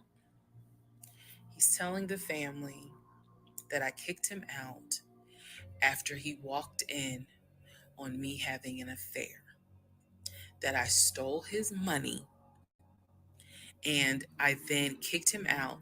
And the man I was having an affair with, he said, was a law enforcement officer who used his duty weapon to threaten him to get out the house. This is what he told his family. And the cousin was reaching out to me. She found me through a search on Facebook and was reaching out to me because she's like, we know he lies. So I'm just trying to figure out is this true? Because he's up here asking us for money, asking to stay on our couches. Like, what's going on? Then she explained to me, we didn't even know he got married. So this is the first time we're hearing about you. What do you mean you didn't know he got married? How can you, you walked in, you see her cheating. Like what could she place the blame on if that was the reason for y'all to be going through all this? Afterwards, like I said that I wanted to work it out because I did. But a lot of men don't tell this story, and that's fine. I don't really want to tell it, but it's just at this point you might as well. A lot of women say, "Oh, men cheat. I've been cheated on by a man," and they demonize us for it.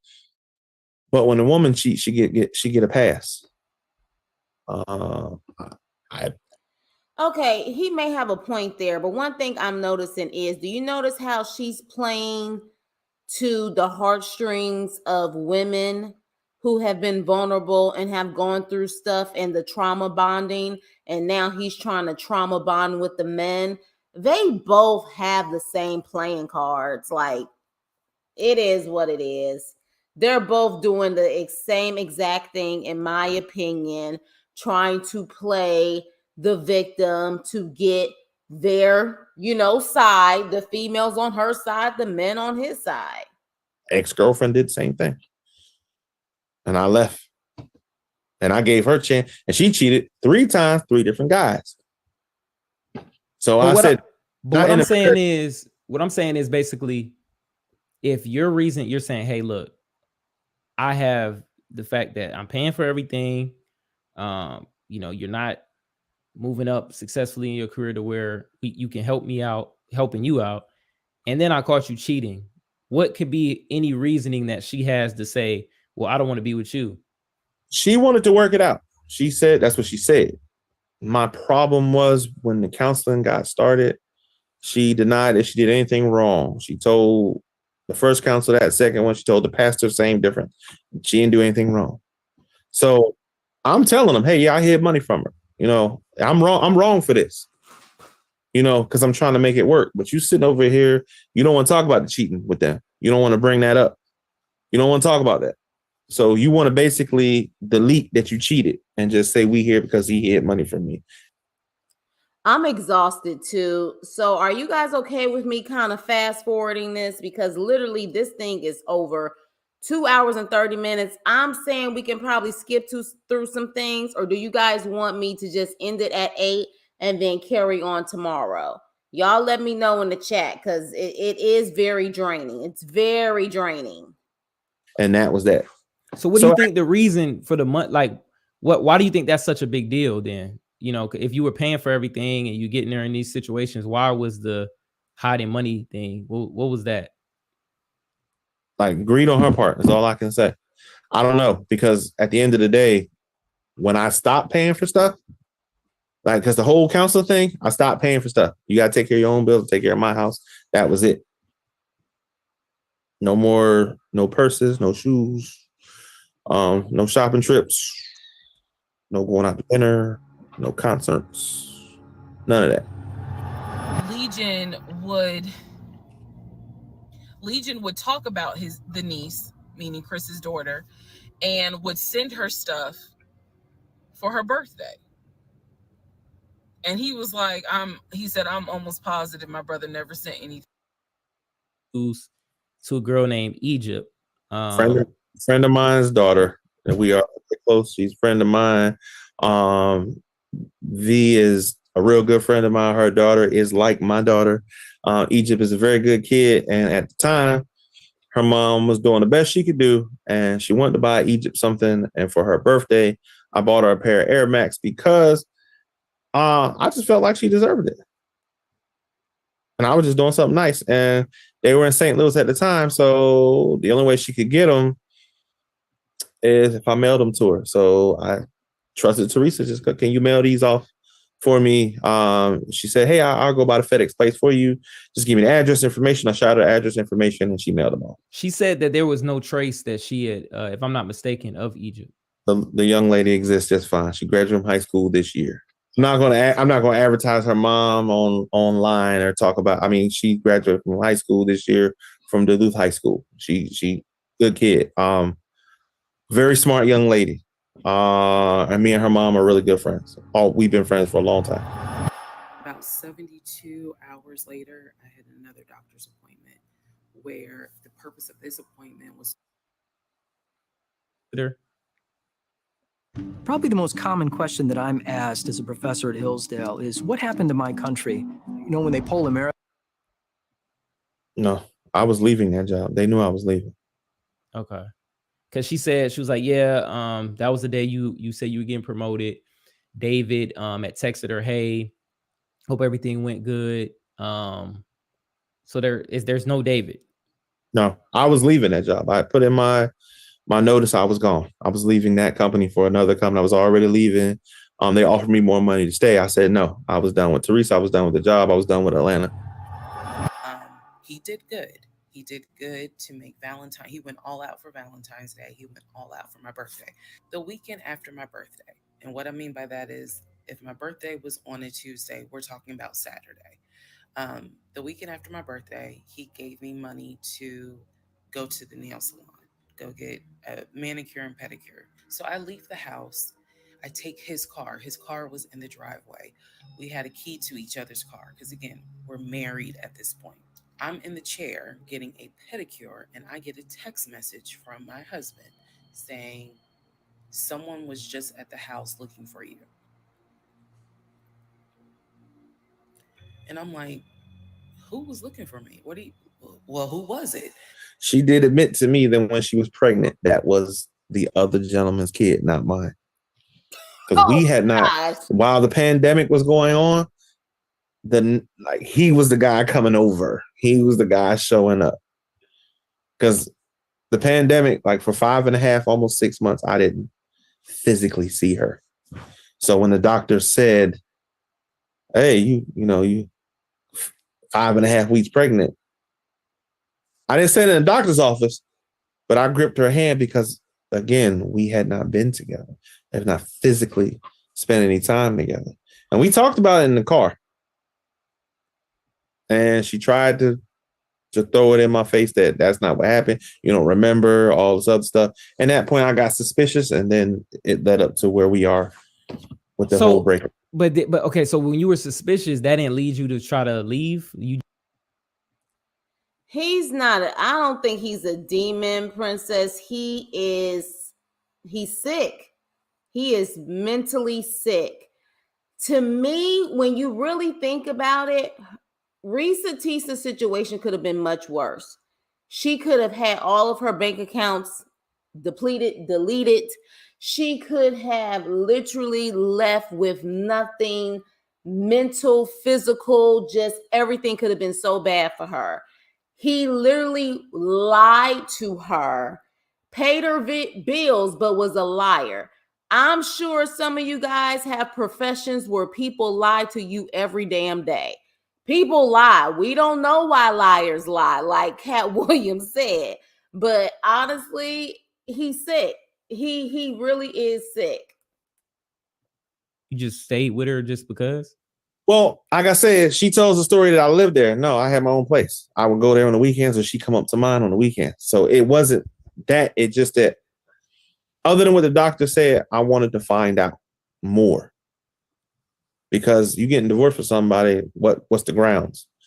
You can have irreconcilable differences, if I'm not mistaken. But at the time, the best way I can put it, I was still, I guess, a fool because I still wanted it to work. Mm-hmm. Well, okay, with the car backing in the driveway and you stepping out on the porch and stuff like that, do you remember her talking that was about him. That was him. Yeah. So that was him. He backed into the driveway. He didn't think I was there. He didn't think I was there. And he backed into the driveway. She was upstairs. I went downstairs. I opened the door, and he quickly got back in the car, and he sat there for a minute. I thought about going to tap on the window, that I didn't. Then I decided to go and tap on the window, and he just drove off. That was the same, because she said that was her. She had mentioned she had an ex-boyfriend. That wasn't the ex-boyfriend. You saying that was the a lady's husband? Yeah, that was him. That wasn't the ex-boyfriend. The ex-boyfriend reached out to me like while we were together, because I guess he was living, or he would come there. He was living in Milwaukee, and he came one day. She was at work. I happened to be at the house, and he was like, "Look, I'm here." And I let him in, and we had a conversation like two gentlemen.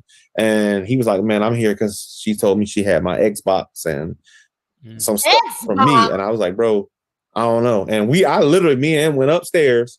We looked around, all through the house, and I called her, and she jokingly said, "Tell that MF I sold that SHIT. I took it to the pawn shop. F him."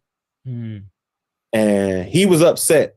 And Tyler Perry, you should you should hire them as writers. You should hire them as writers. Because both of them, my gosh. They both, maybe they need to take some classes to make sure the structure is good, but they definitely, wow, just wow. He was wanting to call the cops and do all this other stuff. And I'm like, well, that's between you and her. I talked to her about it when she got home. She laughed. She thought it was a joke. She laughed about it. She said they broke up. I don't know. She say he cheated on her. He say he just walked out of a relationship because he got tired of her. At the end of the day, because she was secretary for law enforcement, I just took it upon myself. I called him up because we exchanged numbers, and I replaced the Xbox. I decided to look up his mother's obituary. Look up the mother's obituary. And down at the bottom where it talks about, she's preceded in death by, and it lists all the people, the family members that died before. It lists Legion, the brother in Philly and his wife and daughter, her granddaughter. It lists Legion and his wife, I think it was like Latoya, with Legion and the same woman's name that was in the obituary. In that divorce record, it looks like he's the one that filed for divorce. This would have been around 2016. This was after the mother's death.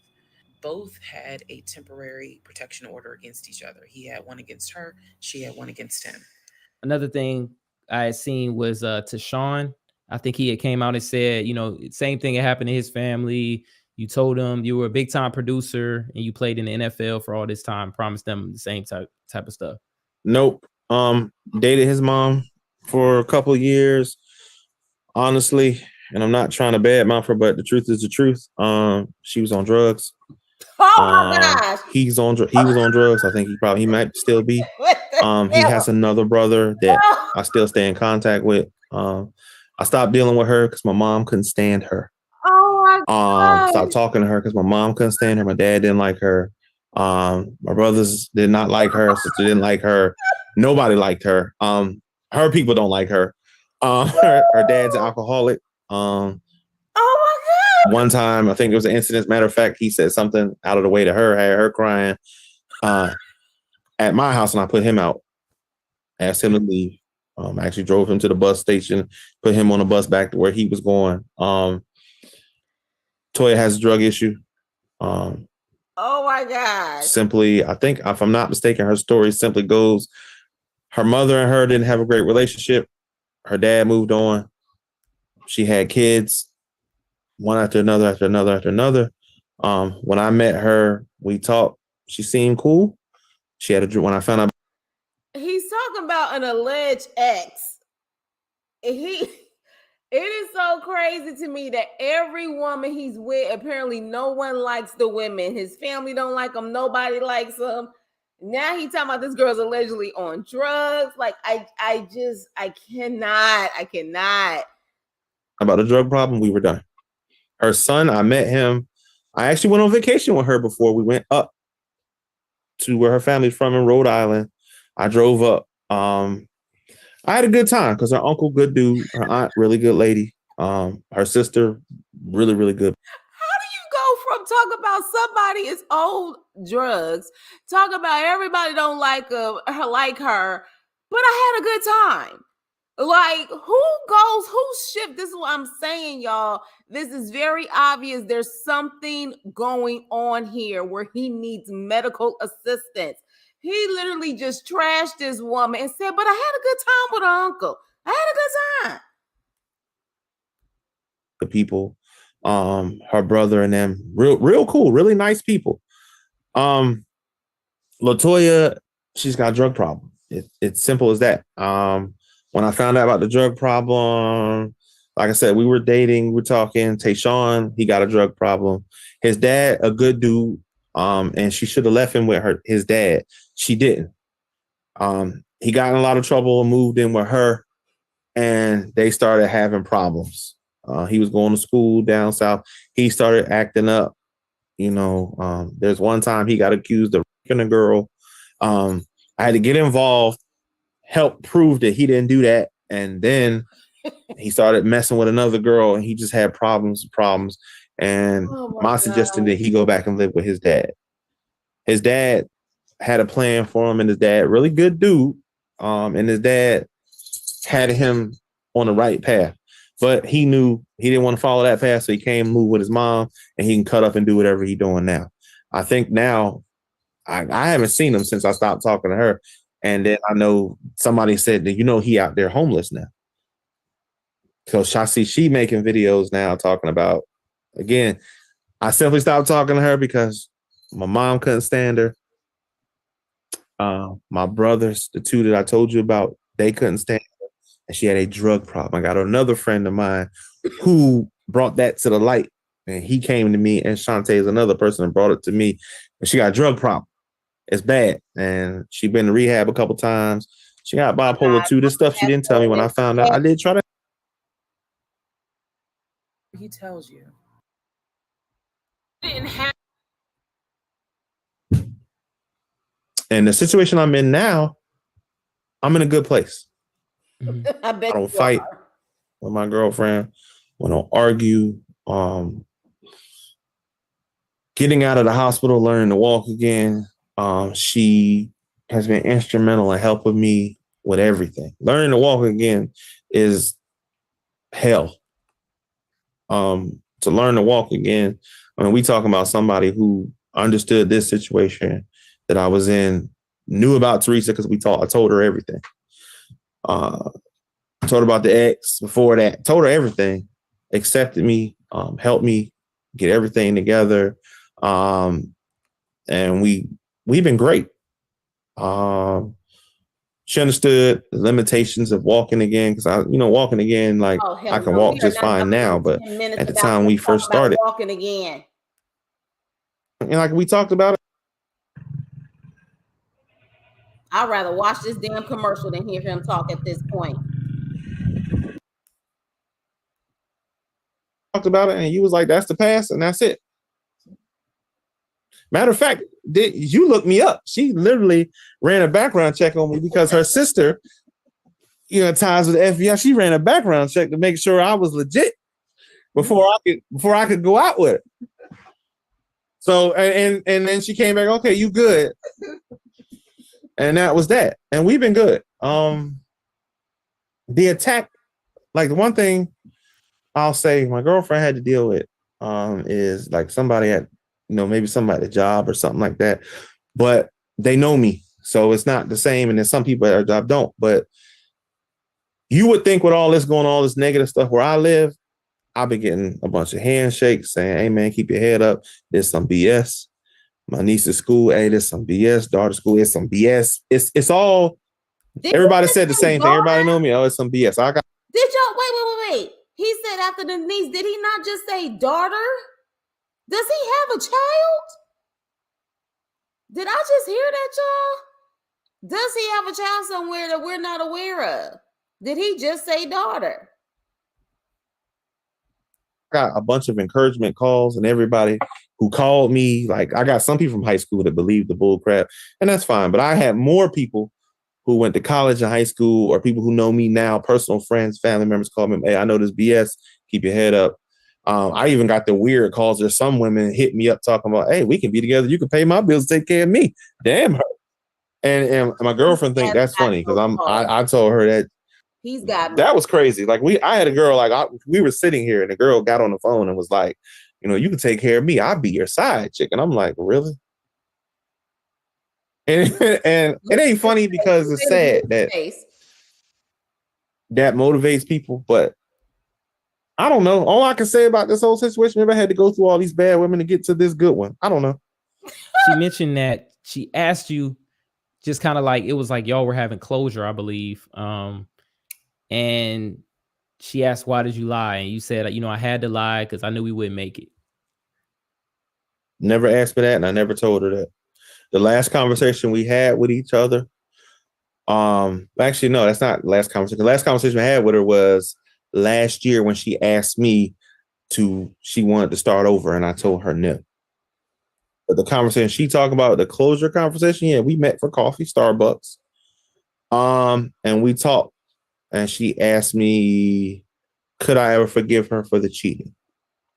I told her maybe I could have, but you drug it out so long with all the counselors that at that point, I stopped loving you. So at that point, I'm not going to work it out. Once I stopped loving her, that's when it was time for me that's when I decided to leave. All the opportunities before that for us to work it out with the cheating and stuff like that, that was her opportunity. I felt like doing that particular job. Oh shit, and I wanted to move up. Wait a minute. I was older. No, this is a whole different day. And y'all look at, he got We talked about all this. I told her everything, as I always did. Anybody I'm dealing with, I did in real time I've dealt with from 97 on is Tori Lampkin. That's it. And never met Teresa. You said he never met Teresa? Tori has never met Teresa. Not one day. As far as the condiment company for 6 years. Lies. I got offered a different job. I'm doing the same thing different. What the hell? And I was leaving. What was Just a 2-day interview? And the only reason they didn't promote me, honestly, simply because the fact is they liked me in that position doing that particular job. And I wanted to move up. I was older, so I wanted to step up. So at the end of the day, when I got the new job offer, His hat on. it was back north anyway. It was what I wanted to be doing. And it was at the money that I wanted to be making. And things weren't working with her. I was already on my way out the door with her. So I was just like, all right, I'm gonna take it. Start over, fresh start. And then be closer to family and try to rebuild some of the relationships that maybe over the years I hadn't talked to people, cousins, stuff like that. So my mom lived in Arkansas. And when she came to visit in April, this is One day. She was at work. I was working from home this day. And we just got into a conversation. And for some reason, something when he said to me about her, about wanting a relationship with her, resonated with me. When I spoke to her about it, she was like, he ain't this, he ain't that. What her mom said. Had a conversation with her mom said the same thing. A couple of weeks went by and he called back and we exchanged numbers and we started talking. And he really was trying to find a way to be part of her life. And I would bring it up. She'd get testy and I'll leave it alone and maybe try to bring it up again. Through all that, me and him developed a relationship because he was a dad. so I know he didn't love me. Number two, he didn't even like me. He watched me get excited about things that he knew I was not going to get. How was the ring presented when you gave her the ring? I came home and just gave it to her. It wasn't no flowers, cards, candy thing. Like we'd already talked about getting married, like it was more like a business deal, which it wasn't. I'm not saying that, but I'm just saying that's kind of, we just talked about it and decided we wanted to do it. Went out and got a ring, came home, like, here you go. Was that an Amazon ring? No. Amazon ring? She actually, when we went our separate ways, she gave that back to me. My advice to anybody who watched the 53, 56, whatever part series it is, my advice to any of the women out there, honestly, I'm not that kind of guy that she said I was, but I'm going to say this to any woman and men. I don't want to get preachy or nothing, but oh hell, in the Bible, it tells you about unequally yoked. Oh my gosh, he brought up anything to any man or any woman. Please don't date somebody that financially not on the same level with you. If they not and you want to date them, understand that they not. And if you want to help them, but don't just do nothing and you date them and, oh, she broke, I got money and that's it. No, if you care about somebody, you build them up. You put bricks and you build together. Like older folks say, you build together and you build with them and you teach them. I did try to do that, but you try to do that. But if it's somebody and you out here, you doing your thing, you making money, you ain't living check to check, and the girl you date is check to check, and you try to help, and they don't take the lessons of, hey, this is how you can increase your financial part, because money is. He done went from a gray to a white shirt, no hat, gray shirt, beaded necklace to back to the cross. Child, I don't know how many days they did this, but this is a damn shame. Is a part of any relationship. I don't care what nobody say. I know somebody, they married, they living in the projects and they happy. They got 3 kids, welfare, but you can't tell them nothing. Now we back to this. On her side, my dad was raised by his grandma, but my mom, big family, and they're tight knit. Okay, I'm done. And my grandma. I'm done. Okay, look, y'all. We got through almost 2 hours of this. I really don't know if I can come back for the last 30 minutes. I don't know. If y'all want me to, by all means, please let me know in the replay gang, the comment section. Look, I done drank a half a bottle of damn wine. Okay. I needed something to get through this shit. It was y'all keeping me through it and this wine, because I'll be damned.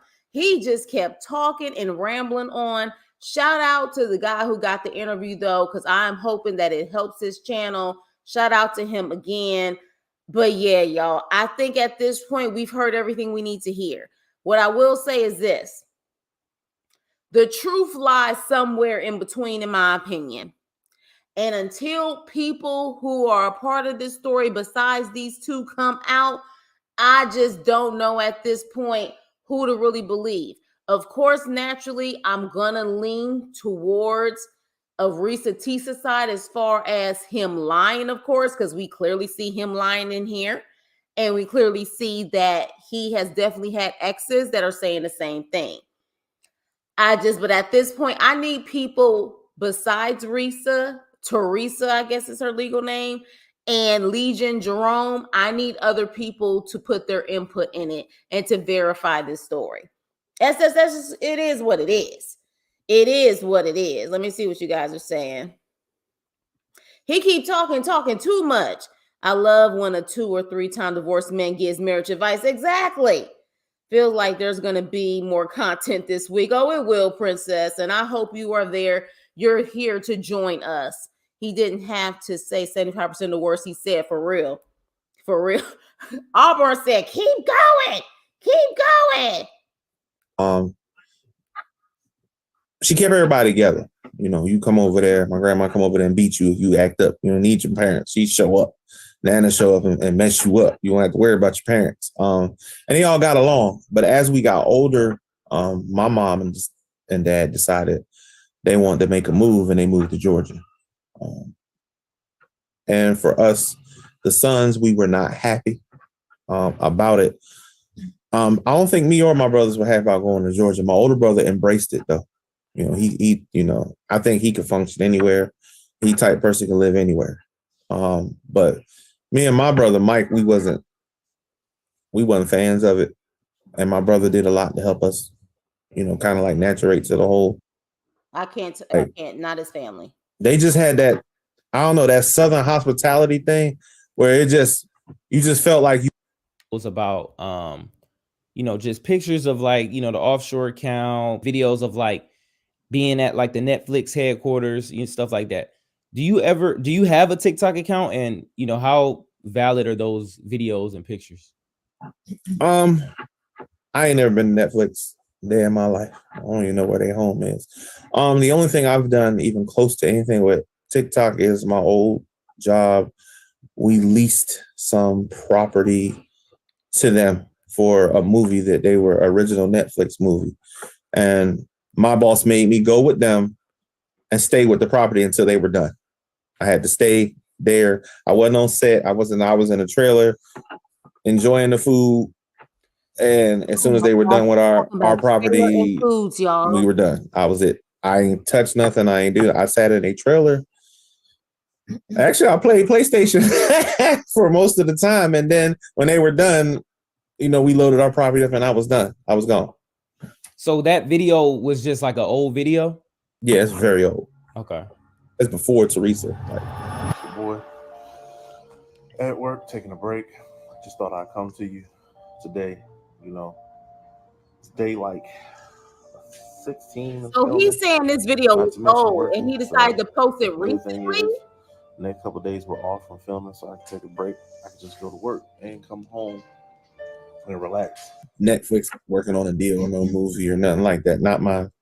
What about the offshore account pictures? I don't know where they get that from, because I don't have it. I don't know where they get that from. That's still more lies. And this is for anybody, women, men, in general. This is young people, old people, anybody that watches this video. What you can take from this situation is mentally, if you're healthy, your life is good. You come to peace with whatever demon you may carry, or you don't have none. That could be happy. True too. People who are broken, and when you realize they're broken, realize that you don't have the tools to fix them. Oh, child, is he talking and you about can't himself? fix them. Wait a minute.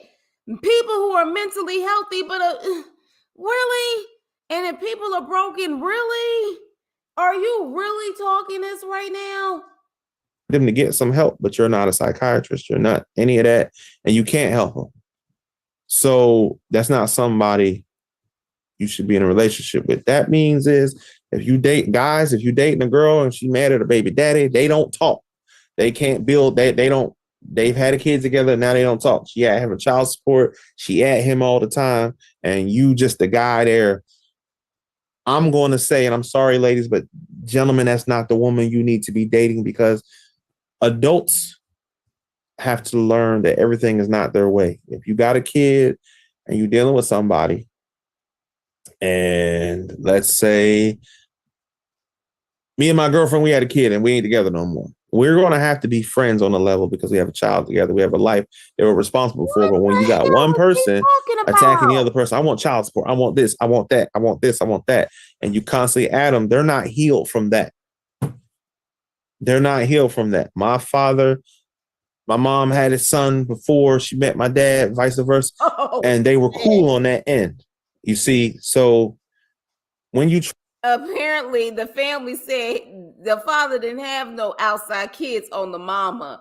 Wow. Try to make that work with some. I'm not saying you can't date them, but I'm saying you got to watch yourself because they're not healed from that. The baby daddy moved on, and then you at him, but you want to be my girlfriend and everything good over here, but you're not healed. She's broken, and you got to understand that there's only so far you can go with that. When you push through all that, you see what I'm saying? I told my own girlfriend one time, I can love you beyond the BS if you let me. What that means basically is you got to put that down. You got to let that go. We've all been done wrong. I've been done wrong. I got to skip through this. I don't think that This city is under siege. I am not about to get advice from this freaking... I think we're all going to... Nisha a bad person. I think that she need to get some help. Because Nisha's parents, they good people. Her sister, good people.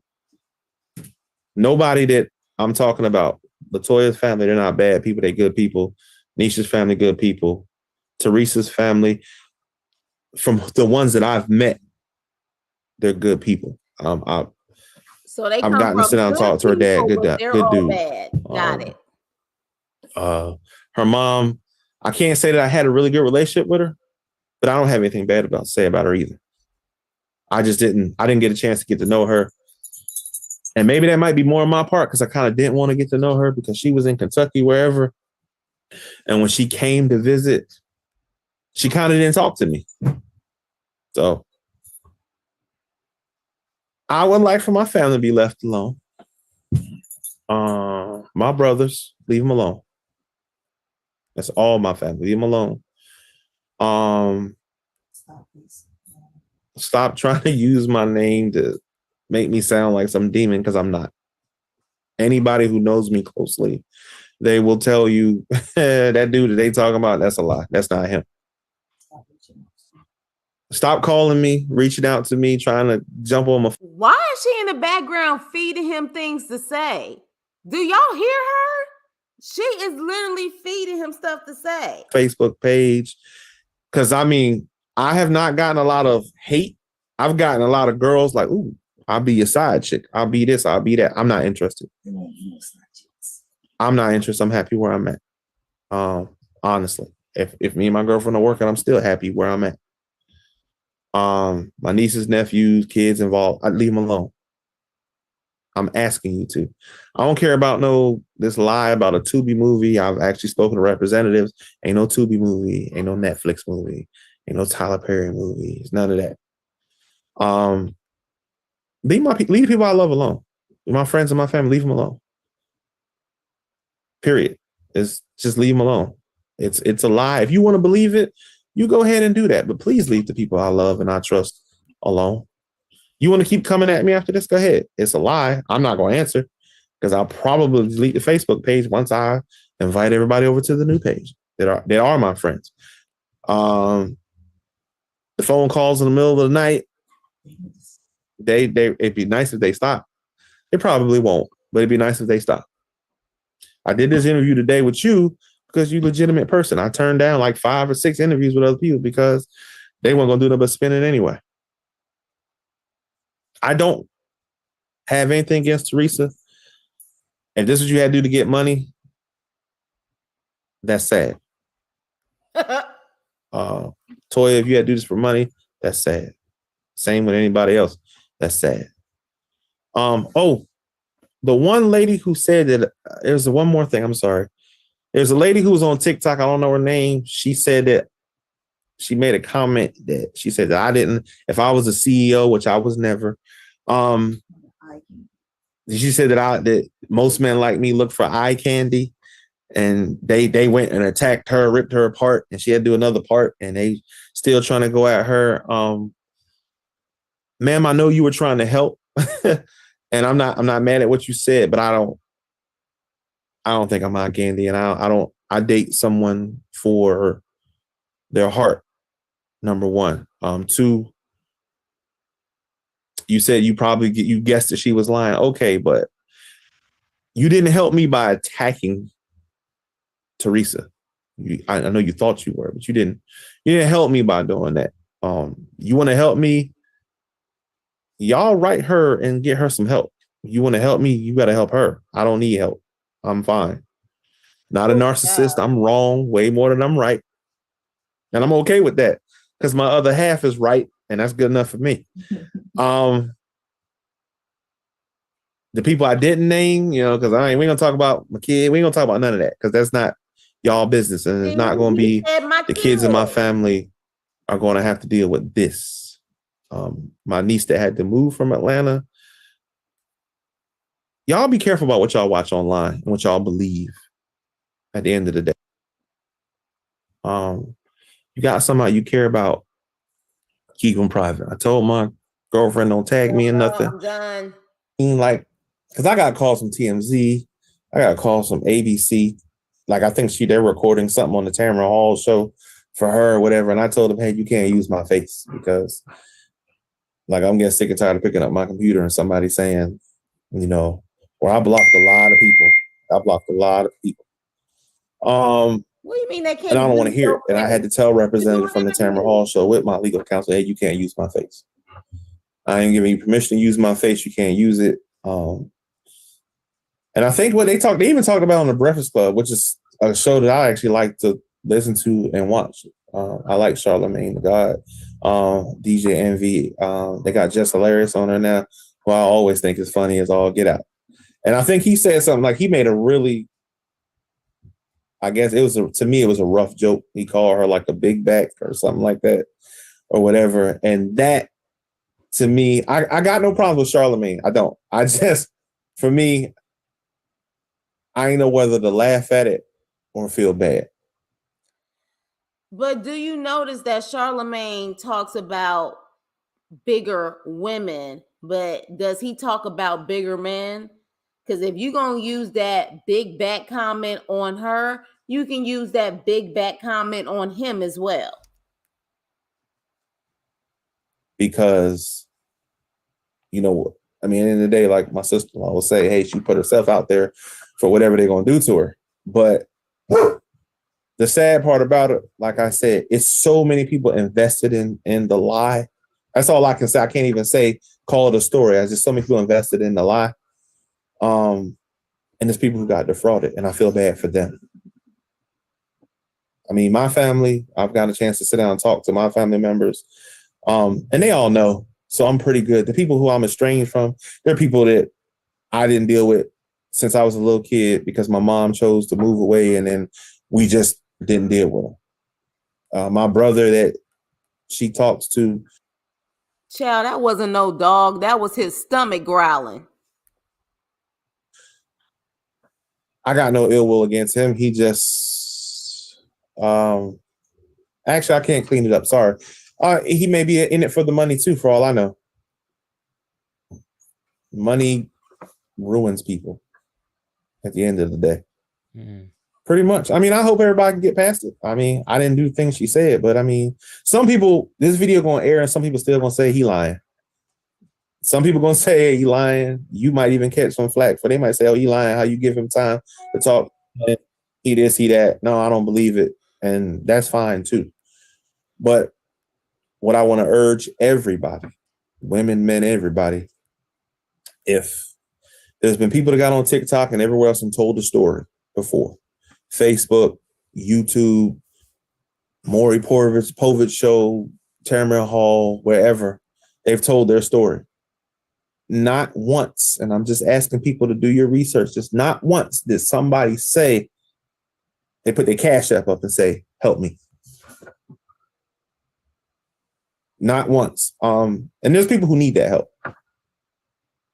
So pay attention to who you helping, because everybody ain't telling you the truth.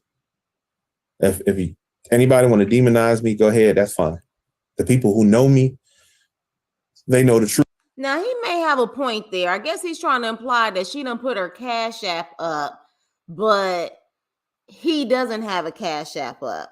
But at the same time, a lot of people who are considered influencers and have channels, they do have their Cash App up. I guess what he's trying to say, in my opinion, is that she did all of this for the money. Well, there are people who feel this way, but that still ain't got nothing to do with you needing the help that you need. Because damn it, in my opinion, you need a lot of help. Truth. Other than the crazy chicks that's been in my inbox talking about, oh, I'll be your side chick. You can pay all my bills. My girlfriend don't believe it. Wait a minute. How many times is he gonna keep saying about the side chick comment? You can pay my bills. He has said that a little bit too much. Miss Ma'am, that you trying to sit up there and help him in the background, baby. You may want to sit up there and listen to the fact that he keeps saying this. How many times he said it, y'all? He done said it at least about 4 or 5 times about the side chicks, talking about they want him. I want to be your side chick. You can pay my bills. Family they know better. She know better. My friends that are close to me that know me, they know better. People I work with, they all know better. People who are close to me, everybody that know me know better. So that's what counts to me. My girlfriend's older sister, extensive background, federal agent. I wouldn't be sitting here. She wouldn't let me talk to her sister if or even be close if I was this person. So if people want to demonize me, I'm okay with that. I would appreciate it if you stop going at my family. I would appreciate it if you stop, because for me, it's just getting old. But I mean, some people are not going to stop. They're going to keep on. They're going to believe it. They're going to keep going. And I'm okay with that too. That's what you got to do. You're going to make me public enemy number one, and you're going to make me the demon person because of a bunch of lies. That's fine too. Somebody got to do it. To the exes that are making videos, I said something earlier. I'm going to say it again. I walked away from all of y'all for some of the same reasons I walked away from Teresa. That's the facts. I walked away from LaToya. My mom didn't like her. Dad didn't like her. And at one point, it just got to the point where they were done. Oh my gosh. Get to another point. And it was it. Her son. We got 7 more minutes. He should, like I said before, he should call his dad. Because his dad loved him to death. And he definitely can help. He should call his dad. And as far as Teresa's concerned, I feel bad for her, but this is what you have to do. Perfect. Get some help. That's all I can really say. But I'm not going to stop living my life. I'm happy with who I'm with. I'm happy in my relationship, happy in my life. Honestly, this is nothing but like a little stopping point to have to deal with this. And after this, honestly, I'm probably not doing interviews, talking to nobody, because I don't need to. You don't believe me? I'm okay with that. You do believe me? I'm okay with that too. Mm-hmm. But this, like for me, she did all this after she found that I was involved with somebody. As long as she was heard through the grapevine or whoever she talking to, some of the people in my family who I don't deal with too funny for whatever the reason, or I just haven't seen them. Once they found out I had a girlfriend, that's when this started. That's when these videos started. This, if I was miserable somewhere, sitting in a wheelchair still, not living life, she'd have been perfectly fine. There would be no Risa Tisa, period. So it's because you moved on. Pretty much. Take my nails from this Ooh, to this. baby. I love my gels and acrylics, but Okay. I mean, this was my girlfriend watched the videos, some of them, and looked at me and was like, well, I don't know who they talking about. Her sister, they actually looked me up. Like they did a background check to see what kind of person I was. They looked me up and they were like, okay. And they told me like straight up, like, no. And they think that's not who you are. So there it is. I'm always person I say all the time, and she get on to me. I say, I'm wrong probably 90% of the day. A narcissistic ain't gonna tell you that they're wrong. I make mistakes all day, every day, and that's fine with me. My girlfriend, honestly, she gonna kick me if she see this, but she's much smarter than me.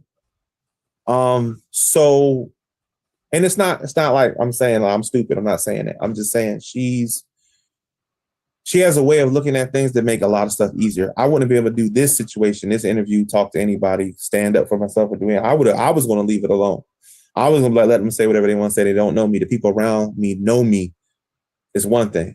But once you started attacking certain friends of mine, family members, they get inbox on Facebook, people's kids getting harassed, nieces and all this, nephew dealing with people at college and all this. So for me, that was the thing. And then I saw these women with the Cash App. When the girl told the story about sending her, Teresa, this money, and then she found out later it was BS. She blocked her because she had spoken to her. She blocked this girl on everything. And this girl's out $3,000. And when I spoke to her, like I said, she didn't ask me for the money back or be paid back. She just asked me, you should say something at this point. Because I've seen a lot of it and I just didn't say anything. She said, you should say something at this point because I'm not the only person that Cash App her. So the girl reached out to you saying, hey, I cashed out her $3,000, but what made her come up with the conclusion that she made a mistake? Like she saw the post where the lady posted the video about it was her story. And then she went and read the woman's story and watched her videos. And she realized it's the same story the lady was telling. And she reached out to this lady and the lady told her, yes, it's fraud. And then she reached out to me because they had put my face out there. And there were so many messages. And I guess by chance, I sent her a message back like, hey, I don't know what's going on. This ain't me. And then she told me I sent her $3,000. And I immediately called her and we had a 2-hour conversation and she was upset. And when she said she watched the videos and then in talking to me, she said, I don't think you're the person that they're talking about. And I said, well, they're using my face and she's saying that's me. And she made up a bunch of stories. That's not me. I felt so bad for that young lady that I wasn't going to send her $3,000. I'm not going to sit here and say, I'll send her $3,000, but I did send her $1,000. Oh, hell no. Because she got defrauded. Oh, hell no. Oh, hell no. We need receipts. We need receipts. Don't do a Fonnie Willis and a Nathan Wade saying you paid her cash. Where are the receipts, sir? You claim you feel so bad that she gave apparently Risa Tisa $3,000, that you gave her $1,000 back. We need the receipts. We need the receipts. Yeah, he definitely he chose the right guy to be interviewed by, because that guy just let him talk. I'll be damned. I need receipts, sir. That she had kids, and I can't help everybody, so that's why my girlfriend was like, well, you can't go out here and start paying money back that they didn't gave Teresa. Best thing for you to do now is say something about it, so at least that she don't get to defraud these women. If everybody want to believe I'm a demon or I'm Legion or whatever, I don't really care. That's fine with me. Stop sending her money because she lied to you. You don't have to believe me, but don't send her money, because people go online and tell the story, but they don't ask you for money. You see what I'm saying? Like, somebody's been done wrong and I ask you for money. Tina Turner got beat up by Ike Turner. She didn't ask the fans to give her some money, did she? What the hell? I mean, and it's still. What? Did he really just say? First of all, Ike and did he really just say Ike and Tina? Well, Tina was able to use that pain in her music, and she got paid by her fans supporting her. I mean, but did you really just compare Ike and Tina? Baby, when I tell you this man, oh my gosh. The list goes on and on. I mean, if Joe Jackson beat the Jacksons didn't call you and say, "Hey, I know you listen to my records, but can you send me some money because Joe beat me?" So I'm saying like that is where for me I said, okay, if you don't pay attention, that's where you can see the fraud. If she was just telling a story, she would just told the story and that's it. She's making money off of this, and that was her goal. I'm gonna destroy him because he happy, he good, and I'm gonna make some money off of this. Because that's what she about. Gotcha. So taking money from all those women and all those women who sent her money, I feel bad because you got defrauded, and that's wrong. Anybody who's told a story didn't come in here and say, money. And like I said, I didn't know about the Cash App until the young lady told me. And when I saw, that's what made me start watching the videos. I didn't care the lies, but I started watching and seeing the Cash App pop up, and I was like, oh my God. And then a lawyer buddy of mine said they're sending her money. And that was the part for me I felt bad because I said, again, these women, they're getting taken for a ride. And it's easy for America to believe a black man. We are players, we dogs. You got the Stevie J's of the world and whoever else you want to add in there to do stuff like this. So again, it wasn't hard for everybody to believe. But like I said, my main reason, like I originally told you, leave my family alone. And for the people who sent her money, I feel bad.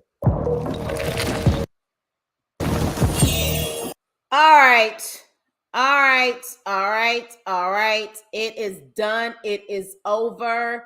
It is done. It is over. We will not be coming back to this ever again. And yet there is still 32 people in the chat. Y'all, when I tell y'all a true crew, I appreciate you for staying on for almost 3 hours. Overall, I will say this. I am starting to believe his diagnosis. Now, I can't say it's for a fact because we don't know it's for a fact. But based on what he just did in this interview, oh yeah, I'm starting to believe even more and more that there is something going on there. And for her to not apparently see it, yeah, I don't know. But I'll tell you this much. At this point, it's Risa Tisa's side. It's his side. I need to hear from the other people who were involved in this story.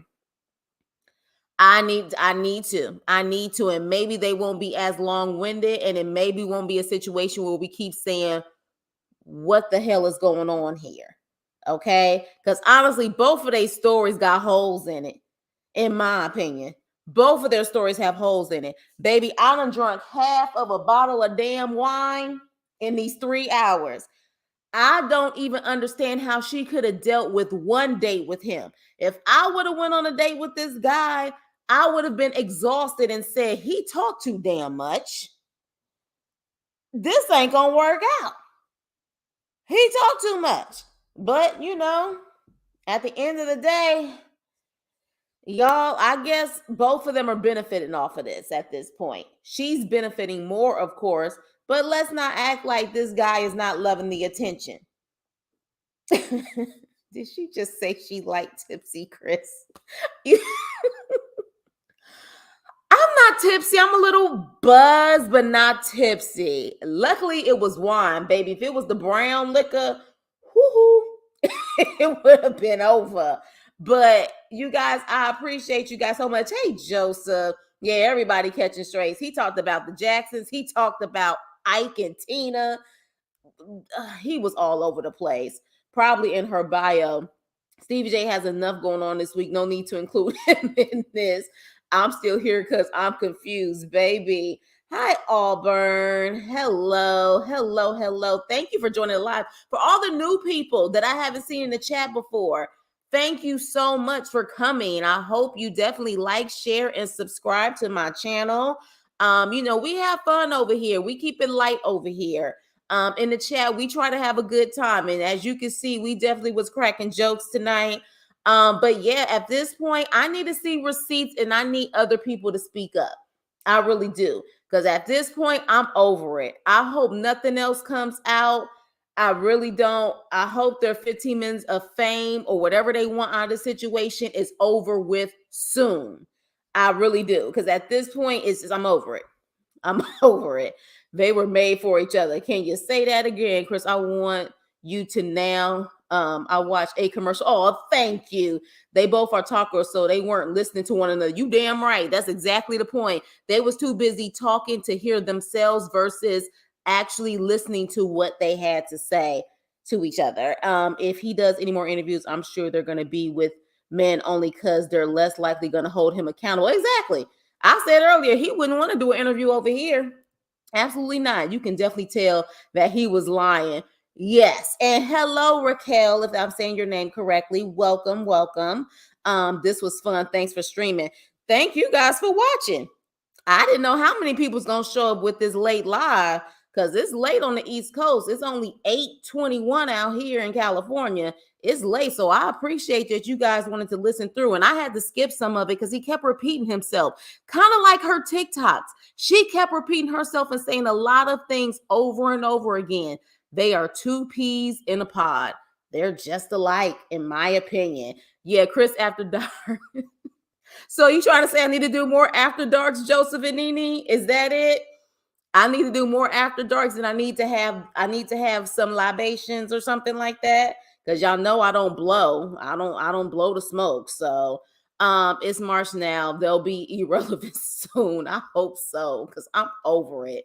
It is a crazy how people have latched on to them too. People love to idol worship. I doubt he do anymore, because he came with so many lies on the spot. He wasn't keeping up with them, I'm sure. Sure wasn't. Oh my gosh, he did. The Chris crew be bringing it. Yes. Yes, we definitely know how to keep it entertaining, even if we are bored. We definitely know how to keep it entertaining.